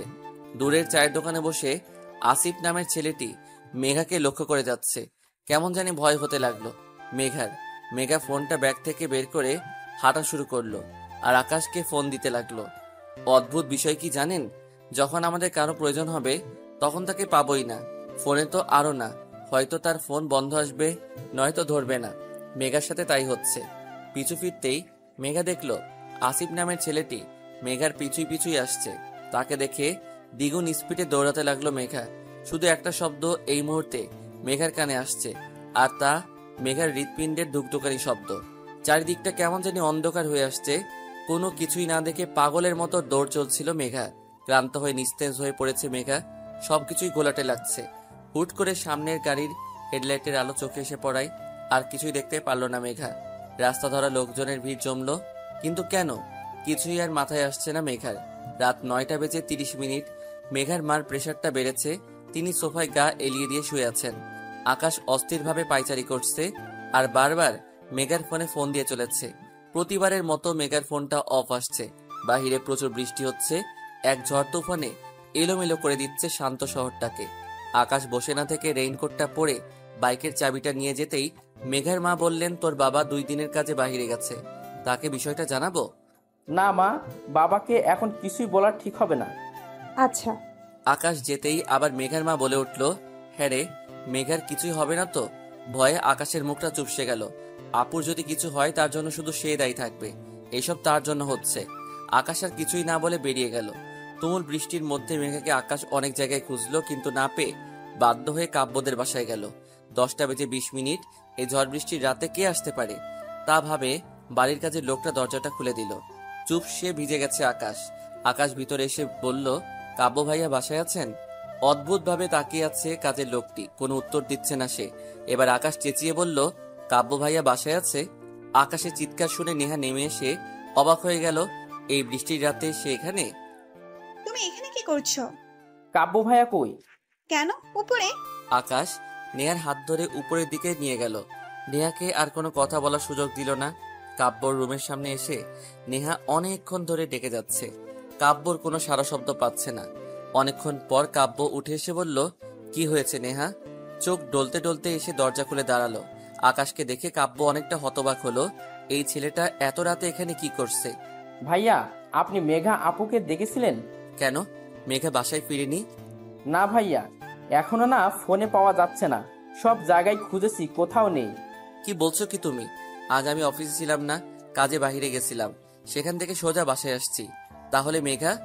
হলরুমের সোফায় মাথা নিচু করে বসে আছে আকাশ, পাশে দাঁড়িয়ে আছে নেহা। কাব্য বারবার মেঘার ফোনে ফোন দিচ্ছে, কিন্তু তা বন্ধ আসছে। কিছুক্ষণ পর আকাশের ফোনে ফোন এলো। মেঘার ফোন। আকাশ তাড়াহুড়ো করে ফোনটা ধরলো আর বলল, এই আপু, তুমি কই? কখন থেকে ফোন দিচ্ছি। সরি স্যার, আমি আপনার বোন নই। তো আপনি কি? আমার বোন কই? স্যার, আপনার বোনের অ্যাক্সিডেন্ট হয়েছে, সিটি হাসপাতালে আছে। এইটুকু শুনে আকাশের হাত থেকে ফোনটা পড়ে গেল। কাব্য এসে আকাশকে ধরলো, বলল, কি হয়েছে? আপুর অ্যাক্সিডেন্ট হয়েছে? কই আছে? কোন হসপিটালে? City hospital. কাব্য দৌড়ে গাড়ির চাবিটা নিয়ে বেরিয়ে পড়ল। কিভাবে জানি সে এত দৌড়ে চলছে সে জানে না। আজকের একটা কথা কাব্যর মনে হচ্ছে, আই উইশ তোমার মুখটা আর দেখতে না হয়। বারবার নিজের বলা কথাটা কানে বাজছে কাব্যর। বৃষ্টিধারা থাকে, থামাতে পারছে না। সে জোরে জোরে ড্রাইভ করে চলেছে। সিটি হসপিটালে আসতেই সবাই অনেকটা অবাক হয়ে কাব্যর দিকে তাকিয়ে আছে। কাব্য 3/4 প্যান্ট পরে আছে, সাথে নীল টি শার্ট, পায়ে বাসায় পরা স্লিপার। কাব্য রিসেপশনে এগিয়ে যেয়ে বলল, মেঘা? Accident case sir. জি।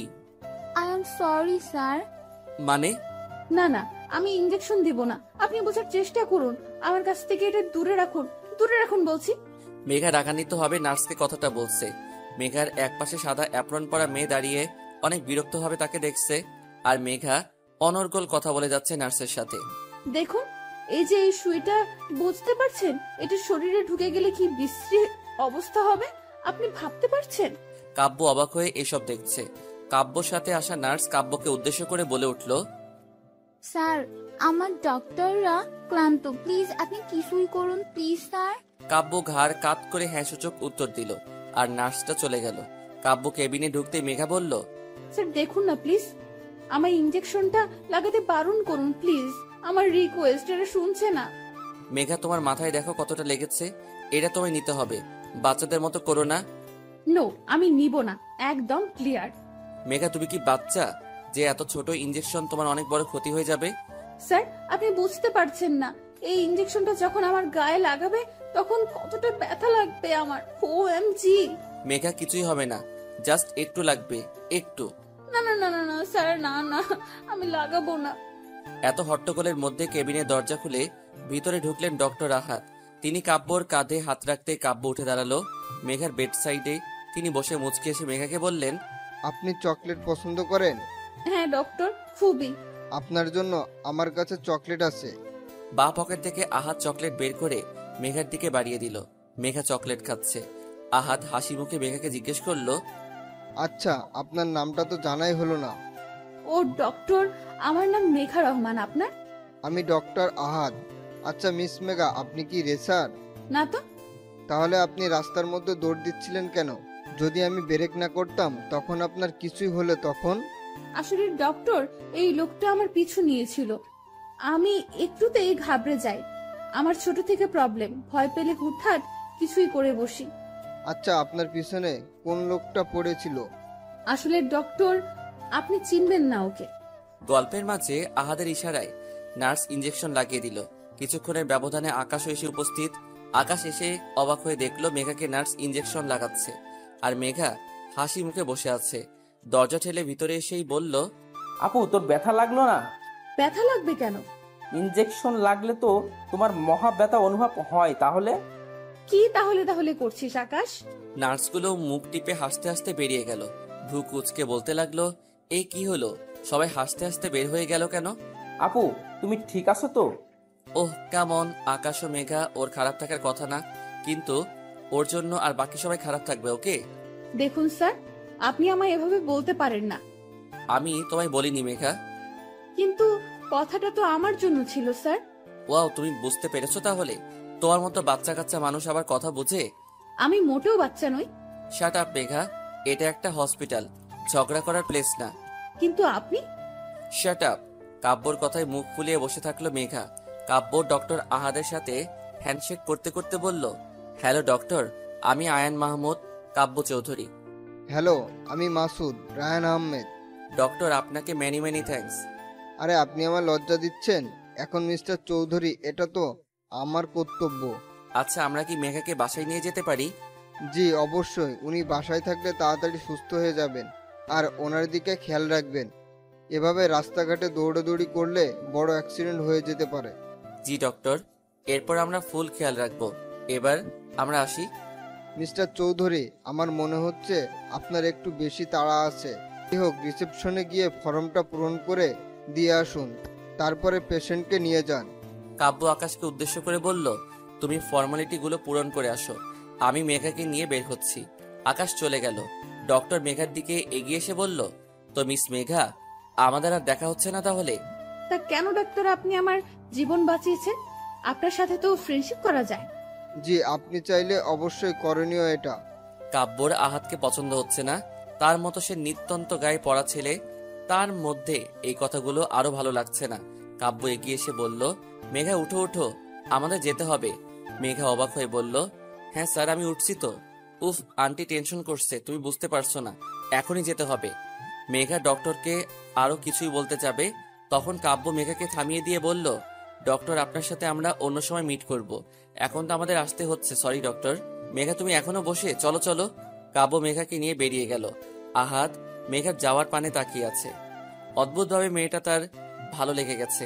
কাব্য মেঘাদের ড্রয়িং রুমে সোফায় বসে, তার অদ্ভুত লাগছে। পরনে 3/4 প্যান্ট, সাথে টি শার্ট। মেঘার মা কাব্যকে বলতে লাগলো, তুমি না থাকলে কি যে হতো বাবা।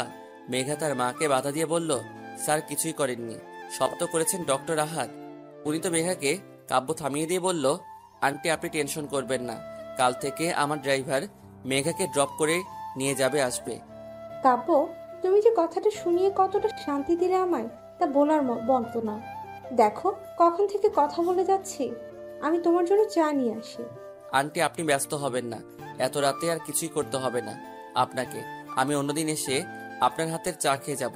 আর এখন আপনি একটু রেস্ট নিন, আমি উঠি। কাব্য চলে গেল। কাব্যর খুব বিরক্ত লাগছে। সে কোনোভাবে ডক্টর আহাতকে সহ্য করে উঠতে পারছে না। তাকে সহ্য না করার কোনো কারণও খুঁজে পাচ্ছে না। এই বিষয় নিয়ে সে বেশ চিন্তিত।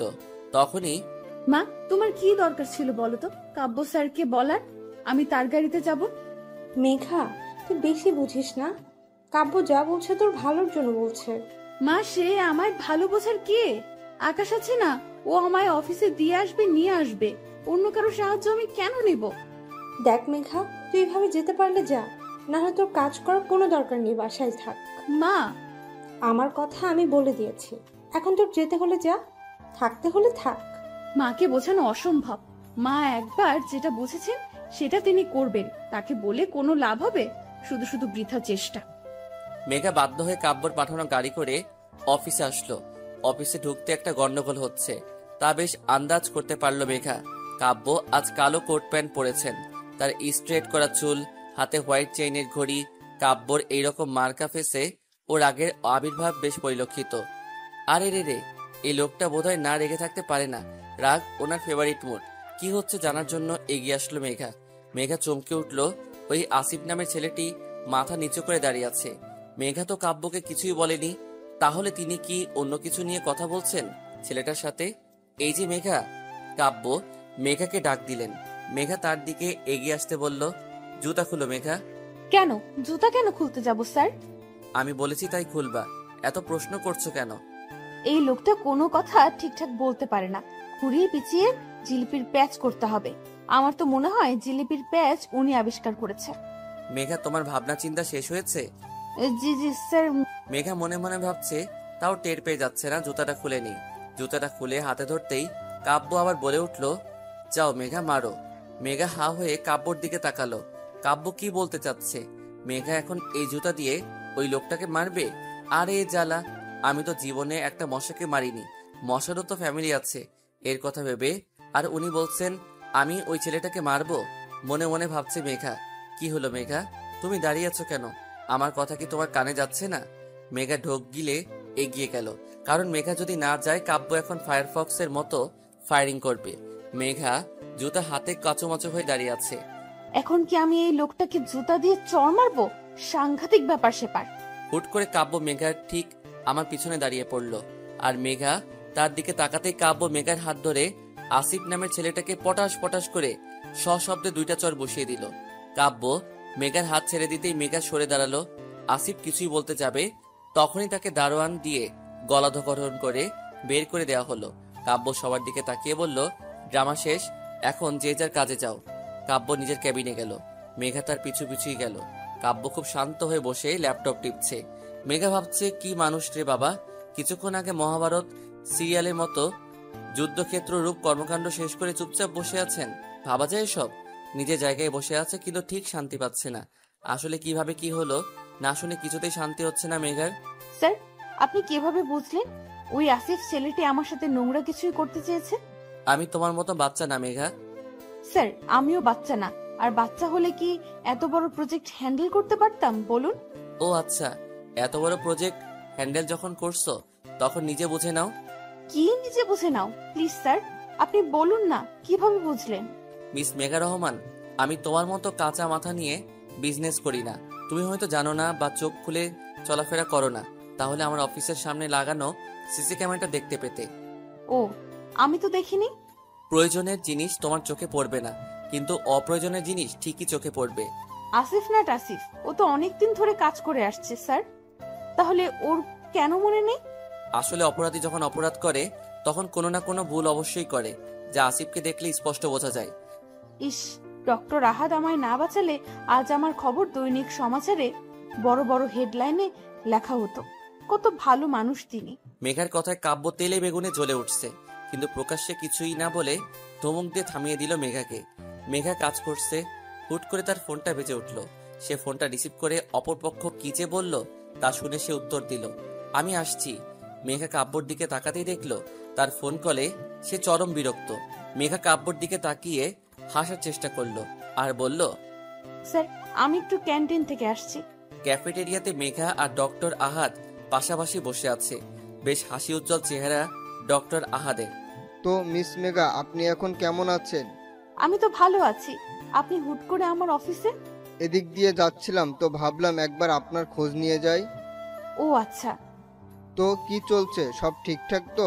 ডক্টর আহাদের কথায় পিছন থেকে কাব্য উত্তর দিল, আরে ডক্টর আপনি? কাব্য মেঘার কাছে এসে কাব্য একটা চেয়ার টেনে মেঘার সাইডে বসলো। কাব্যকে এখানে অনাকাঙ্ক্ষিতভাবে দেখে মেঘা আহাদ দুজনে অনেকটা শক, কিন্তু কাব্য খুবই নর্মাল বিহেভ করছে। মিস্টার চৌধুরী, আপনি এখানে? আরে ডক্টর, মেঘা আপনাকে বলেনি আমি ওর বস? আসলে আমি সেটা বলিনি, বলছি আপনি হুট করেই ক্যান্টিনে? ওহ ডক্টর, এটা লাঞ্চ টাইম, সেই জন্য আসলাম। প্রচন্ড রকম ক্ষুধা লেগেছে, আমরা কিছু অর্ডার করি? স্যার, আমার জন্য চকলেট কেক অবশ্য করবেন। ওকে মেঘা। ডক্টর আহাদ, আপনার জন্য স্পেশাল কিছু? ডক্টর আহাদের অনেক বিরক্ত লাগছে। তিনি মেঘারা তার মাঝে তৃতীয় ব্যক্তিকে এই মুহূর্তে পছন্দ করছেন না, কিন্তু মিস্টার চৌধুরী যে কোথা থেকে উড়ে এসে জুড়ে বসলেন তা নিয়ে বেশ চিন্তিত দেখা যাচ্ছে তাকে। মেঘা কেকটা কেমন? কাব্যর কথায় ডক্টর আহাদ ড্যাব ড্যাব চোখে মেঘার দিকে তাকালো। মেঘার তেমন ভাবান্তর হলো না, সে বেশ খেতে খেতে উত্তর দিল, অনেক tasty sir, let me taste. Kavya মেঘার কেকটা থেকে এক বাইট নিতেই ডক্টর আহাদ অনেকটা হতবাক হয়ে গেল। এসব কি করছেন মিস্টার চৌধুরী? তিনি কি বোঝাতে চাচ্ছেন আমায়? না, মেঘার ব্যাপারটা নিয়ে ফার্স্ট ভাবতে হবে দেখছি। মিস্টার আহাদ কিছুই বলছে না। কাব্য মেঘার সাথে অহেতুক কথা বলছে, যারা কোনো মানে কাব্য নিজে খুঁজে পাচ্ছে না। খাবার শেষ করে কাব্য আবার মেঘাকে বলল, মেঘা চলো, আমাদের এখন মিটিং এ যেতে হবে। স্যার, আমার আবার কিসের মিটিং? আরে মেঘা, তুমি বারবার ভুলে যাও, এটা কি হয় নাকি? চলো ফার্স্ট।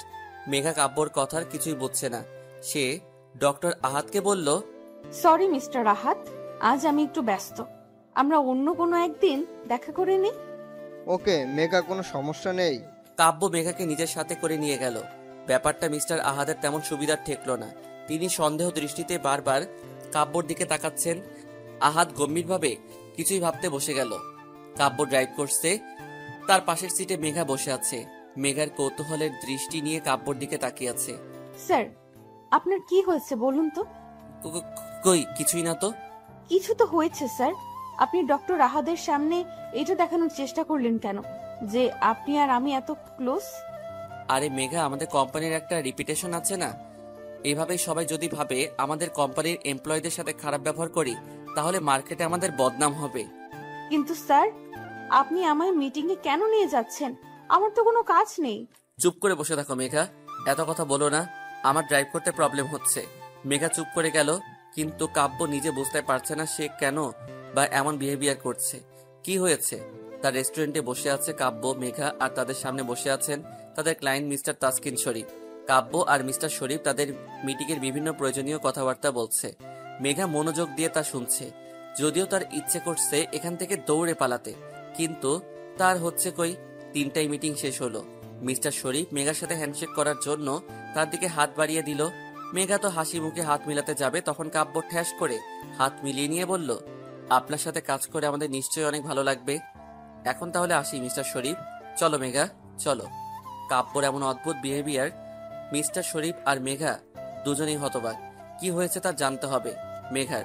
রোড সাইডে গাড়ি দাঁড় করিয়ে মেঘা চুরিওয়ালার কাছ থেকে চুরি কিনছে আর এক এক টাকার জন্য দাম কষাকষি করছে। কাব্য গাড়িতে হেলান দিয়ে 2 হাত পকেটে রেখে দেখে চলেছে মেঘাকে। মেঘা ছাড়া আর কোনো কিছুই তার চোখে পড়ছে না। মেঘার চুলগুলো হালকা বাতাসে উঠছে, কোমরে হাত দিয়ে সে দোকানের সাথে দাম কষাকষি করছে। কাব্য ভাবতে লাগলো, প্রথম দিন তোমার ভয়েস শুনে তোমার প্রতি মুগ্ধ হয়ে গেছিলাম। আমি তখন ভেবেছিলাম এমন ভয়েস আর কারো হতে পারে না, কারো না। তোমায় যেদিন দেখতে গেলাম, বিশ্বাস করো তোমার প্রতি আকর্ষণটা আরো বেড়ে গেছিল। তোমায় গাঢ় নীল রঙের শাড়িতে দেখে তোমার কাছের চুড়িগুলো ঝনঝন শব্দ করে বড্ড জ্বালাচ্ছিল আমায়। কিন্তু নিয়তি হয়তো আমাদের নিয়ে অন্য কিছুই লিখেছিল, তাই তো তুমি আমার হলে না। হয়ে গেল তোমার সাথে আমার এক মহাযুদ্ধ কাহিনী। সেদিন তোমার মুখে ওই হাড়ের ডক্টর আহাদের নামে এত গল্প শুনে আমার ইচ্ছা করছিল হাড় ডাক্তারকে খুন করি। পরে বুঝলাম আমি তার প্রতি জেলাস, আর আসিফকে আমার খুন করতে ইচ্ছে হয়েছিল। ওর এত সাহস তোমার দিকে চোখ তুলে তাকায়। এইসব থেকে হিসাব করে বুঝলাম আমি তোমায় ভালোবাসি। কি আই লাভ ইউ মেঘা। কাব্য হাসি নিয়ে মেঘার দিকে তাকিয়ে হতাশ হয়ে গেল। এই বাচ্চাকে এখন কিভাবে বোঝাবে সে? 1 ডজন চুরির জন্য কিভাবে ঝগড়া করছে। আল্লাহ, এই পিচিটাকে আমার ভালোবাসতে হলো। কাব্য মেঘার কাছে এগিয়ে গিয়ে চুরিওয়ালার পুরা ঝুড়িটা তুলে মেঘার হাতে দিল। চুরির দামের দ্বিগুণ টাকা চুরিওয়ালাকে দিল। খুশিতে গদগদ হয়ে চুরিওয়ালা চলে গেল। মেঘার ড্যাব ড্যাব চোখে কাব্যর দিকে তাকিয়ে আছে। তখনই, স্যার এতগুলো চুরির আমি কি করব? রাখতে হলে রাখো, না হয় ফেলে দাও। স্যার আপনি কি পাগল নাকি? এতগুলো টাকা দিয়ে কিনে ফেলে দিব? তাহলে রাখো নিজের কাছে। স্যার আপনি আমায় এত চুরি কিনে দিচ্ছেন বা কেন? তুমি না আমার কাছে 20 টাকা পাও? পাই তো। কেন স্যার, ওই টাকা তো কি এখন আমায় দেবেন? না, এখন তুমি আমায় চুরির টাকা দিবা মিস মেঘা। কি? আমি কি আপনার কাছে 3000 টাকার চুরি কিনে চেয়েছি? আমি আপনার চুরি নিবই না, বুঝলেন? নামো। কাব্য গাড়ি থামিয়ে মেঘাকে নামতে বলল। মেঘা অবাক হয়ে কাব্যর দিকে তাকালো আর বলল, কেন? চুরি ঝুড়িটা নাও আর নামো গাড়ি থেকে। মেঘা অবাক হয়ে ঝুড়িটা নিয়ে নামলো আর কাব্যর দিকে হা করে তাকিয়ে আছে। মিস মেঘা, এখন তুমি ভাবো আমার 3000 টাকা কিভাবে দিবে। টেবিল মার্কা হাসি দিয়ে কাব্য গাড়ি নিয়ে মেঘার সামনে শো করে চলে গেল। কি হলো এটা বোঝার জন্য মেঘা চারদিকে তাকাতে দেখলো এ কি, কাব্য মেঘাকে ওর বাসার সামনে নামিয়ে দিয়ে এত সহজে ঝুড়ি ধরিয়ে দিয়ে চলে গেল। আর মেঘা বোকার মতো বকবক করে আস্তে আস্তে বাহিরের দিকে খেয়াল করলো না। মেঘা ভাবলো না এখন চুপচাপ বাসায় ঢুকতে হবে।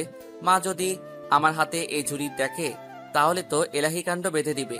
1000টা প্রশ্নের তীর নিক্ষেপ করবে আমার দিকে আর অহেতুক সন্দেহ দৃষ্টি দিয়ে গিলে খাবে। চুপচাপ খুব সাবধানে পা ফেলে বাসার ভিতরে প্রবেশ করলো মেঘা। নিজের রুমে এসে দীর্ঘ নিঃশ্বাস ছাড়লো।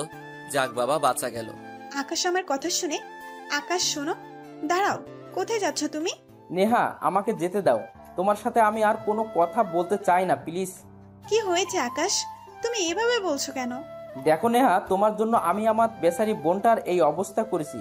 শুধুমাত্র আমার জন্য মাকে এত টেনশন কাটাতে হয়েছে। আমার জন্য আপু এত বড় বিপদের মুখ থেকে ফিরে এসেছে। প্লিজ নেহা, আমি আর কিছুই করতে পারবো না।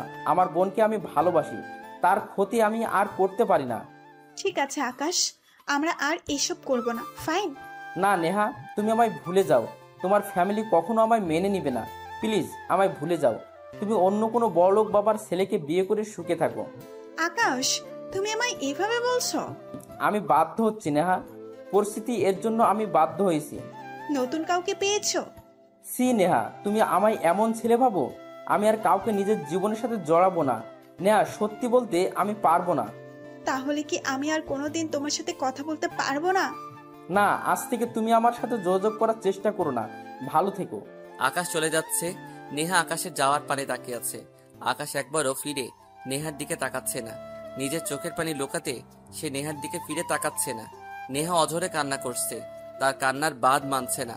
চিৎকার করে কান্না করতে পারলে আজ একটু শান্তি পেত সে। কাব্য গুনগুন করে গান গাচ্ছে আর পকেটে হাত দিয়ে নেহার রুমের দিকে যাচ্ছে। প্রেমে পড়েছি আমি, প্রেমে পড়েছি, প্রথম দেখাতে তার প্রেমে পড়েছি। কাব্য গান গাচ্ছে, নেহা মুখ ফুলিয়ে বসে আছে। নেহা বিরক্ত নিয়ে বলল, এই ভাইয়া, কি শুরু করলি তুই? এই তো সমস্যা কি? সমস্যা আমার না তোর। আমার সমস্যা থাকলে এত সুন্দর গান গাইতাম বল? তোর সমস্যা, তুই নিয়ে ভাগ এখান থেকে, আমার মুড অফ। বোন শোন না, প্রেমে পড়েছি, আমি প্রেমে পড়েছি। অনেক সুন্দর গান ভাইয়া, এখন যা। এই তুই কি বুঝছিস না আমার অবস্থা? শুনতে পাচ্ছিস না তুই? কি শুনবো? মনের কথা। কই গিয়ে শুনবো? দুয়ারে গিয়ে শোন। হ্যাঁ, খেয়ে দিয়ে কাজ নেই এই রাতের বেলা, আমি মানুষের মার খেতে যাই। মায়ের কেন খাবি? এখন মানুষের দুয়ারে গিয়ে নক করলে আমায় মার না দিয়ে কি দুধ ভাত দেবে? কাব্য নেহার মাথার পিছনে মেরে বলল, ওরে গাধির আম্মা, আমি তোকে আমার মনের কথা শুনতে বলেছি, আমার মনের দুয়ারে গিয়ে ডাফার। আচ্ছা, উফ, চিৎকার করছিস কেন? তোর মতো গাধির আম্মার কাছে আমি কথা শেয়ার করতে আসছি, যা বলবই না। আরে ভাই ভাই, রাগ করিস না, প্লিজ বল প্লিজ। আমি না। কি? ইস কি লজ্জা, কি লজ্জা।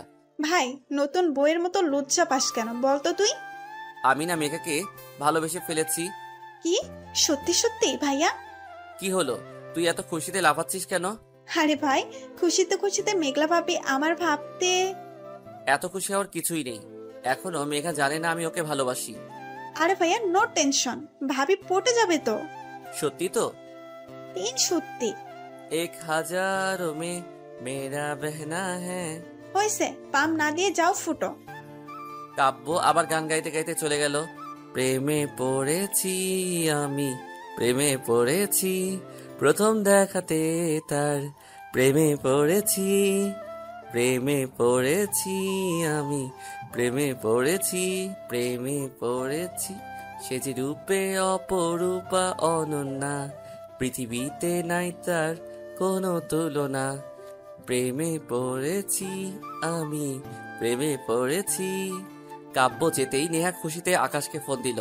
আকাশ ফোন তুলে বলল, আমি তোমায় মানা করছি না নেহা, আমায় ফোন দিতে প্লিজ, আমি তোমার কোনো কথা শুনতে চাই না, প্লিজ আমায় ছেড়ে দাও প্লিজ। নেহাকে কিছুই বলার সুযোগ না দিয়ে আকাশ ফোনটা কেটে দিল।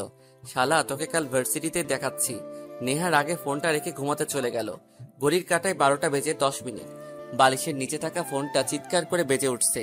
দুইটা জিনিস মানুষের শান্তি হারাম করতে পারে, এক মাঝরাতে কারো আগমন, আর দুই এই মাঝরাতের ফোন।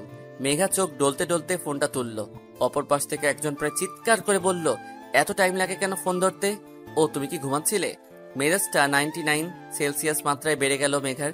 কি বলে, রাত 12টায় ফোন দিয়ে বলে ঘুমাচ্ছ? বিরক্ত মাখা কণ্ঠে বলল, না তো, আমি তো ডান্স করছিলাম। এত রাতে তুমি ডান্স কেন করছো মেঘা? আমার ইচ্ছা, আপনার কি? আপনি কে? আমি কে? মেঘা, মাথাটা গরম করো না তো। আপনার মাথা গরম হলে আমার কি? মেঘা, বাড়াবাড়ি হচ্ছে কিন্তু। আমি বাড়াবাড়ি করছি, তাতে আপনার কি? মেঘা, এর ফল কিন্তু তোমাকে ভোগ করতে হবে। আমায় ফল ভুগতে হবে, তাতে আপনার কি? মেঘা, আমি রেখে গেলে কিন্তু যা ইচ্ছা তাই করব। আপনি যা ইচ্ছা হয় তাই করুন, তাতে আমার কি? ঠিক আছে, ওয়েট অ্যান্ড ওয়াচ বলে কাব্য ফোনটা কেটে দিল। মেঘা আবার ঘুমে তলিয়ে গেল। 1 মিনিট লাগে না তার ঘুমাতে, একদম ঘুম পড়ি।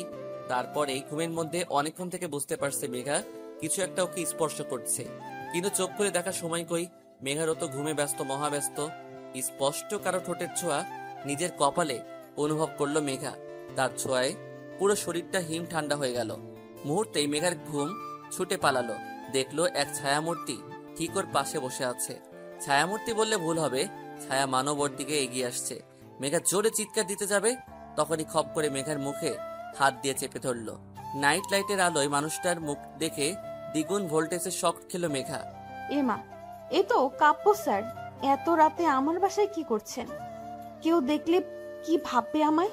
কাব্য মেঘার মুখ খুব শক্ত করে চেপে ধরে মেঘার পাশে শুয়ে মেঘার দিকে মিটমিট করে হেসে চলেছে। কাব্য মেঘাকে ছেড়ে দিতেই, স্যার, আপনি এখানে কি করছেন? মেঘার দিকে দ্বিগুণ ফিসফিস করে বলল, আমার যা ইচ্ছা হয় করতে বললা, আর এখন ইচ্ছে হয়েছে তাই এখানে আসছি। কি, আপনি এত রাতে আমার রুমে আসবেন? কেউ দেখলে কি ভাববে? সেটা তোমার সমস্যা, তাতে আমার কি? দেখুন স্যার, আমার ভুল হয়েছে, আপনার সাথে লাগা উচিত হয়নি। আপনি ইগো বজায় রাখার জন্য সব করতে রাজি। এখন আমি যাব না, এখানেই থাকবো। কি স্যার, প্লিজ প্লিজ আপনি যান প্লিজ। তুমি কি আমার বউ না গার্লফ্রেন্ড যে আমি তোমার কথা শুনবো? আপনি যদি ভালো ভালোই না যান তো তো কি করবা শুনি? আমি চেঁচিয়ে সবাইকে ডাকবো আর বলবো আপনি আমার রুমে জোর করে ঢুকে এসেছেন। আমি বলবো তুমি আমায় ফোন করে আসতে বলেছো, আমার ফোন লিস্টটা দেখিয়ে দিব। আল্লাহ, কোন বিপদে ফেললে আমায়। আচ্ছা স্যার, আপনি যা বলবেন আমি তাই করব। কাব্য পা দোলাচ্ছিল। মেঘার কথায় রীতিমতো খুব উৎসাহের সঙ্গে এগিয়ে এসে বলল, যা বলবো তাই করবা? হ্যাঁ স্যার, তাই করব, বলেন। মেঘা কাব্যর হাত ধরে টেনে তুললো আর প্রায় ধাক্কাধাক্কি করে বেলকনিতে নিয়ে গেল। স্যার এখন আপনি যান প্লিজ স্যার। এমন ধাক্কা দিয়ে বের করছো কেন? ভালোবেসে তো বলতে পারো নাকি? মুখটা বাংলার পাঁচ করে বলল কথাটা। স্যার আপনি প্লিজ যান তো। কাব্য মেঘার দিকে কিছুক্ষণ তাকিয়ে থেকে মেঘার দিকে এগিয়ে আসলো। তারপর মেঘার হাত ধরে নিজের বুকের মধ্যে নিয়ে আসলো। কাব্যর বিহেভিয়ারে মেঘা অনেকটা শক, কিছুই বলার ভাষা খুঁজে পাচ্ছে না। কাব্য আস্তে আস্তে নিজের গালের সাথে মেঘার গাল ছোয়ালো। মেঘার কানের কাছে মুখ নিয়ে ফিসফিস করে বলল, কালো নীল শাড়ি আর হাত ভর্তি কাচের চুড়ি পরে আমার সামনে দাঁড়াবা, আর এটাই তোমার শাস্তি। কাব্য লক্ষ্য করলো মেঘা চুপটি করে দাঁড়িয়ে আছে। মেঘাকে ছেড়ে দিয়ে কাব্য ডেভিল টাইপের হাসি দিয়ে যেখান থেকে এসেছিল সেখান দিয়ে চলে গেল। মেঘা ঘরে এসে হাঁপ ছেড়ে বাঁচল। না, কাল শনি আছে কপালে, এটা ভেবে আবার গভীর ঘুমে আচ্ছন্ন হয়ে গেল মেঘা। আজ মেঘা গাঢ় নীল রঙের শাড়িটা পরে নিল। কাব্যর কথা অনুযায়ী হাতে নীল কাচের চুড়ি পরে নিল। অদ্ভুত হলেও সত্যি, প্রথমবার মেঘার কোনো ছেলের জন্য সাজতে ভালো লাগছে। কিছুই অবাধ্য অনুভূতি বেপরোয়া হয়ে উঠেছে। হালকা হাসি ঠোঁটের কোণে লেগে আছে মেঘার। হয়ে নিচে আসতে আকাশ বলল, কুসকুস হতা হ্যাঁ। কি ব্যাপার? কিছুই না, তোমার কি ব্যাপার? আমার আবার কি ব্যাপার হবে? উপন্যাসের হিরোইন সেজে কোথায় পাড়ি জমাচ্ছ? কোথাও না, বাজে কথা বলা বন্ধ করো, অশিক্ষিত। আরে আমি। চুপ কর। দুই চারটা ধমক দিয়ে বাসা থেকে বের হলো মেঘা। অফিসে আসতে একটু লেট হয়ে গেল, ট্রাফিক জ্যামের জন্য লেট হয়েছে। অফিসে ঢুকতে কলিগ রিয়ান হাঁ করে তাকিয়ে আছে মেঘার দিকে। মেঘা তার সামনে গিয়ে তুড়ি মেরে বলল, কি হলো? তিনি বুকে হাত দিয়ে বলল, হাই, ঘায়েল করে দিচ্ছ তুমি আমায়, এইখানটাতে চিনচিন ব্যথা করছে তো। ও আচ্ছা, তাহলে আজকে ডাক্তারের কাছে যান। মেঘা কাব্যর কেবিনে ঢুকে দেখলো কাব্য রাগে প্রদীপের মতো জ্বলজ্বল করছে। মেঘা ভাবছে, এখন আমি আবার কি করলাম? এই লোকটা না আশ্চর্যজনক, ধ্যাত যা করে করুক, ভালো ভালোই 2 দিন কেটে গেলে বাঁচি। ইজি চেয়ারে গা এলিয়ে দিয়ে বসলো মেঘা। কাব্য রেগে গেলেও কিছুই বলছে না, অদ্ভুত নিজের মতো কাজ করে চলেছে। মেঘার আর কি, ও ওর কাজগুলো করে নিলে বাঁচে। ভার্সিটির বটতলায় আকাশ বসে আড্ডা দিচ্ছিল। নেহা আসতেই সে উঠে চলে যেতে লাগলো। নেহা পথ আগলে ধরলো। আকাশ, আমার কথাটা শোনো প্লিজ। না নেহা, আমি তোমার কোনো কথা শুনতে চাই না প্লিজ। আকাশ, ভাইয়া মেঘা আপুকে ভালোবাসে। তাতে কি, আমার বোন তো বাসে না। মানে আপু যাতে ভাইয়ার প্রেমে পড়ে তা তো তোমাকেই প্ল্যান করতে হবে। প্লিজ নেহা, আমি কিছুই পারবো না, প্লিজ তুমি আমার পিছু ছেড়ে দাও প্লিজ। আকাশের কথা না বাড়িয়ে চলে গেল। নেহা দাঁড়িয়ে থেকে আকাশের যাওয়ার পানে তাকিয়ে আছে। আজ এই আকাশটাকে চিনতে নেহার বড্ড কষ্ট হচ্ছে। কাজের মাঝে মনে হয় মেঘার বাধা স্বরূপ মেঘার বেহায় ফোনটা ভ্যা ভ্যা করে উঠল। কাব্য মেঘার দিকে ভ্রু কুচকে তাকালো, আর একবার ফোনের স্ক্রিনের দিকে তাকাতেই মেঘা ফোনটা হাতে নিয়ে বলল, কে? আরে মেঘা, আমি আহাদ বলছি। ও ডাক্তার, আপনি? হ্যাঁ বলুন। মেঘা, এখন একটু তোমার সময় হবে? কেন বলুন তো ডক্টর? আমার তোমার সাথে খুব প্রয়োজনীয় কথা ছিল। খুব প্রয়োজনীয় কি? হ্যাঁ মেঘা, খুব। আচ্ছা আপনি কোথায় এখন? তোমার অফিস ক্যান্টিনে আছি। আচ্ছা আমি আসছি, জাস্ট 5 মিনিট। মেঘা ফোন রাখে আর চোখে দেখলো কাব্য খুব মনোযোগ সহকারে এখন নিজের কাজে ব্যস্ত হয়ে পড়েছে। মেঘা ফোনটা নিয়ে কিছুক্ষণ ভাবলো, তারপর কেবিন থেকে বেরিয়ে ক্যান্টিনের উদ্দেশ্যে গেল। মেঘা আহাদের সামনে আসতেই আহাদ হা হয়ে তাকিয়ে আছে। মেঘা আজ এত সুন্দর লাগছে যে কেউ দেখলে প্রেমে পড়ে যাবে। বাঙালি মেয়েরা যত আধুনিক পোশাক আশাক পরুক না কেন, নারীকে তো সবসময় শাড়িতে অপরূপা অননা লাগে। মেঘা আহাদের সামনের চেয়ারে বসে পড়ল। বলুন ডক্টর, আমায় কেন ডেকেছেন? কিছু না। কিছুই না মানে? ফোনে বললেন আপনার অনেক প্রয়োজনীয় কথা আছে, এখনই বলতে হবে আপনাকে, তাই তো আমি কাজ ফেলে আপনার কাছে আসলাম। আমার জন্য এসো। হ্যাঁ, আপনার জন্য। মেঘা, তোমায় আজ অনেক সুন্দর লাগছে, যা বর্ণনা করার ভাষা পাচ্ছি না। ধন্যবাদ ডক্টর। আসলে মেঘা, আমার না একটা সমস্যা হচ্ছে। তো তোমার সাথে দেখা হওয়ার পর থেকে সমস্যাটা হচ্ছে আমার। কি ধরনের সমস্যা বলুন তো? তোমাকে দেখলে আমার বুকের মধ্যে প্রচন্ডভাবে ব্যথা অনুভব করি। মেঘা আহাতকে কিছুই বলতে যাবে, তখন কোথা থেকে কাব্য এসে মেঘার হাত ধরে হিড় করে টেনে নিয়ে যাচ্ছে। ডক্টর আহাত ব্যাপারটা বুঝতে পারছেন না। মেঘা শুধু বলছে, স্যার ছাড়ুন, আমার হাতে লাগছে, প্লিজ ছাড়ুন স্যার। কাব্য মেঘার কোনো কথা না শুনে মেঘাকে টেনে গাড়িতে তুললো। তারপর সোজা নিজের বাসায় নিজের রুমে এনে মেঘাকে বিছানায় ছুঁড়ে ফেলে দিল। কাব্যর ঘরে থাকা জলপরি শোপিসটা ফ্লোরে আছড়ে ফেলে দিল। মুহূর্তে বিকট শব্দে টুকরো টুকরো হয়ে ভেঙে গেল শোপিসটা। কাব্য মেঘার বাহুতে হাত দিয়ে টেনে তুললো। এত শক্ত করে ধরছে, বোধহয় তার উদ্দেশ্য হাড়গুলো গুঁড়া পাউডার করা। আর বলল, এই মেয়ে, তোমার কত ছেলে লাগে বলো বলো। অফিসে ওই রিয়ানের সাথে গায়ে পড়ে হেসে কথা বলছিলে, তারপর ওই হাড়ের ডক্টর আহাদের সাথে। ছি! স্যার ছাড়ুন আমায়। আমার যার সাথে ইচ্ছা আমি তার সাথে কথা বলবো, আপনার কি? আমার কি? কাব্য মেঘাকে ছেড়ে দিয়ে নিজের চুলগুলো শক্ত করে ধরলো। পাগলের মতো এদিক ওদিক করছে। আমার কি? ওকে মেঘা, তুমি দেখো আমার কি, বলে কাব্য চলে গেল। দরজাটা পিছন থেকে লক করে দিয়ে গেল। মেঘা দরজা খটখট করছে আর বলছে, স্যার দরজা খুলুন প্লিজ স্যার। তখনই অনেকক্ষণ থেকে একটা বদ্ধ রুমে বসে আছে মেঘা। মেঘাকে কেন এভাবে তুলে আনলো সেটা একমাত্র কাব্যই জানে। কি চলছে ওর মাথায় তাও বোঝা অনেক মুশকিল মেঘার। মেঘা ভাবছে, আমায় এমন ভাবে তুলে আনলো, জানি আমি তার বাপদাদা রেখে যাওয়া সম্পত্তি। ওনার ব্যবহার অনেক অদ্ভুত ঠেকছে, কিসের জন্য তা বোঝা মুশকিল, নেহি নামুনকিন। হ্যাঁ, এখন আমি কি করি? আমার ফোনটা তো ক্যাফেটেরিয়ায় ফেলে এসেছি। ইস, কাজের সময় কোনো কিছুই আমি হাতের কাছে পাই না। এখন ইচ্ছে করছে বেলকনি থেকে লাফিয়ে পড়ি। লাফিয়ে পড়ার পর আমার ঠিক কতটা ব্যথা লাগবে তা যদি আগে থেকে জানতে পারতাম তাহলে লাফ দিয়ে দেখা যেত। হাজারো চিন্তা ভাবনা নিয়ে অস্থিরতা সময় কাটছে মেঘার। পাক্কা 2 ঘন্টা পর দরজা খোলার শব্দ পেয়ে প্রায় দৌড়ে দরজার কাছে গিয়ে দাঁড়াতেই মেঘা অবাক হয়ে থমকে দাঁড়ালো। মেঘার সামনে মেঘার মা দাঁড়িয়ে আছে। মেঘার মা এসে হাসি মুখে মেঘাকে জড়িয়ে ধরলো। মেঘা কিছুই বুঝতে পারছে না, এখানে ওকে জোর করে তুলে নিয়ে আসা হয়েছে। আর ওর মা খুশি হয়ে রীতিমতো দাঁত কেলিয়ে হাসছে। কি এমন হলো? মেঘার মা আসার সাথে সাথে কাজের লোকটা এসে ঘরটা পরিষ্কার করে দিয়ে গেল। মেঘার মা ওকে বলল, ছি ছি মেঘা, তুই এই শোপিসটা ভেঙে ফেলেছিস। সবাই দেখলে কি ভাববে বলতো? কি বলছে কি মা? আমি ভেঙেছি? আমার কি মাথা খারাপ? অন্য রুমের জিনিস ভাঙতে যাব? মেঘা ওর মাকে কিছুই বলতে যাবে, ওর মা মেঘাকে থামিয়ে দিয়ে নিজে বলল, আজ তোকে অনেক মিষ্টি লাগছে।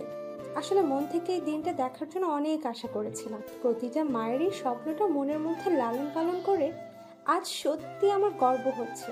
তুই আমাদের মতামতকে সম্মান করেছিস। ধুর, কি করেছি আমি সেটাই তো আমায় কেউ বলো। আমি তো কোনো কথা বলতে দিচ্ছ না। আমি মনে মনে বকবক করে যাচ্ছি আর মা আমার সাথে বকবক করছে। কিছুক্ষণ পর ওদের রুমে একজন মধ্যবয়স্ক লোক এসে ঢুকলো। তিনি মেঘাদের ঠিক পাশে বসে কিসব বলতে শুরু করলেন। যখন উনি বললেন, বলুন মা কবুল, তখন বুঝলো উনি মেঘার বিয়ে পড়াচ্ছেন। মেঘার মাথা আকাশ ভেঙে পড়লো। এখানে হচ্ছে কি? সবকিছুরই চাপে পড়ে আর মেঘার মায়ের মুখের হাসি দেখে মেঘার মুখ দিয়ে কবুল কথাটা বের হয়ে গেল। কাজী সাহেব তার খাতাপত্র গুছিয়ে চলে গেল আর মেঘার মা খুশিতে গদগদ হয়ে ওর কপালে চুমু খেয়ে নিচে চলে গেল। মনে অজান্তে এক ফোঁটা নোনা জল চোখ বেয়ে পড়ছে মেঘার। উঠে দাঁড়িয়ে জানালার কাছে দাঁড়ালো মেঘা। কারো হাতের স্পর্শ বিরক্ত হয়ে পিছনে ঘুরে দেখলো আকাশ। বিরক্ত নিয়ে বলল, মেঘা কি চাই তোর? কিছুই না। তো জানা। না, যাব না। কি হয়েছে আপু? এসব কি হচ্ছে ভাই? আমি কিছুই বুঝতে পারছি না। আপু সত্যি তুমি কিছুই জানো না? না। তো শোনো, এই 2 ঘন্টা আগে কাব্যর ভাইয়ের মাকে ফোন দেয় আর বলে তাদের বাড়ি মানে এখানে চলে আসতে। কাব্য ভাইয়া নাকি তোমায় বিয়ে করতে রাজি আর তুমি নাকি তাতে মত দিয়েছো। তাই মা খুশিতে গদগদ হয়ে আমায় ধরে এখানে নিয়ে আসলো। তোমাদের মতো যদি আবার চেঞ্জ হয়, তাই 2 ঘন্টার মধ্যে কাজী ডেকে ঘরোয়াভাবে তোমাদের বিয়ে দিয়ে দেওয়া হলো। এইসব আমি তো কিছুই জানি না। আমি এত জানি না, কিন্তু আপু একটা কথা বলো, সত্যি কি তোমার মনের মধ্যে কাব্য ভাইকে নিয়ে কোনো অনুভূতি নেই? আকাশের কথায় মেঘা চুপ হয়ে গেল। ঘুরে তাকালো বাহিরের আকাশটার দিকে। সত্যি কি নেই কোনো অনুভূতি? যদি নাই থাকতো তাহলে উনি এত কাছে আসলে আমার অনুভূতিগুলো বেপরোয়া হয়ে উঠে কেন? আর আজ তার জন্য এত সাজ আমি কেন করছি? শুধুমাত্র তার শাস্তি থেকে মুক্তি পাবো বলে নাকি? আমি তাকে ভালোবেসে ফেলেছি। ইস, আমি মাথায় হাত দিয়ে ভাবতে লাগলাম কত বড় ডাফার আমি। উনি আমায় ভালোবাসেন বলে অফিসের রিয়ান ডক্টর আহাদ কাউকে সহ্য করতে পারছিলেন না। তার অবাধ্য অনুভূতিগুলো আমায় কখন থেকে বোঝানোর চেষ্টায় উঠে পড়েছিল। ভালোবাসে, সে ভালোবাসে। আমি মুচকি হাসলাম নিজের অজান্তেই। ঠোঁটের কোণে হাসি চলে আসলো। এসব ভাবছে মেঘা আর মা কোথায়? নিচে। চল। মেঘা আর আকাশ দুই ভাই বোন নিচে গেল। সেখানে মেঘার মা আর কাব্যর মা বসে গল্প করছে। পাশের সোফায় কাব্য বসে ফোনে কি জানি ঘাটাঘাটি করছে। মেঘা যে এসেছে তার দিকে তার কোনো খেয়ালই নেই। অপর পাশে দেখলো নেহা দাঁড়িয়ে আছে। মেঘা কাব্যর সামনে সোফায় গিয়ে বসে পড়লো। সোফার হাতলে গা এলিয়ে বসলো আকাশ। মেঘার মা আর কাব্যর মার গল্প শুনতে লাগলো। তারা হেসে হেসে কথা বলছে। দেখ বান্ধবী, আমাদের ছোটবেলার স্বপ্ন ছিল আমার ছেলের সাথে তোর মেয়ের বিয়ে দিব। আজ দেখ পূরণ হয়ে গেল।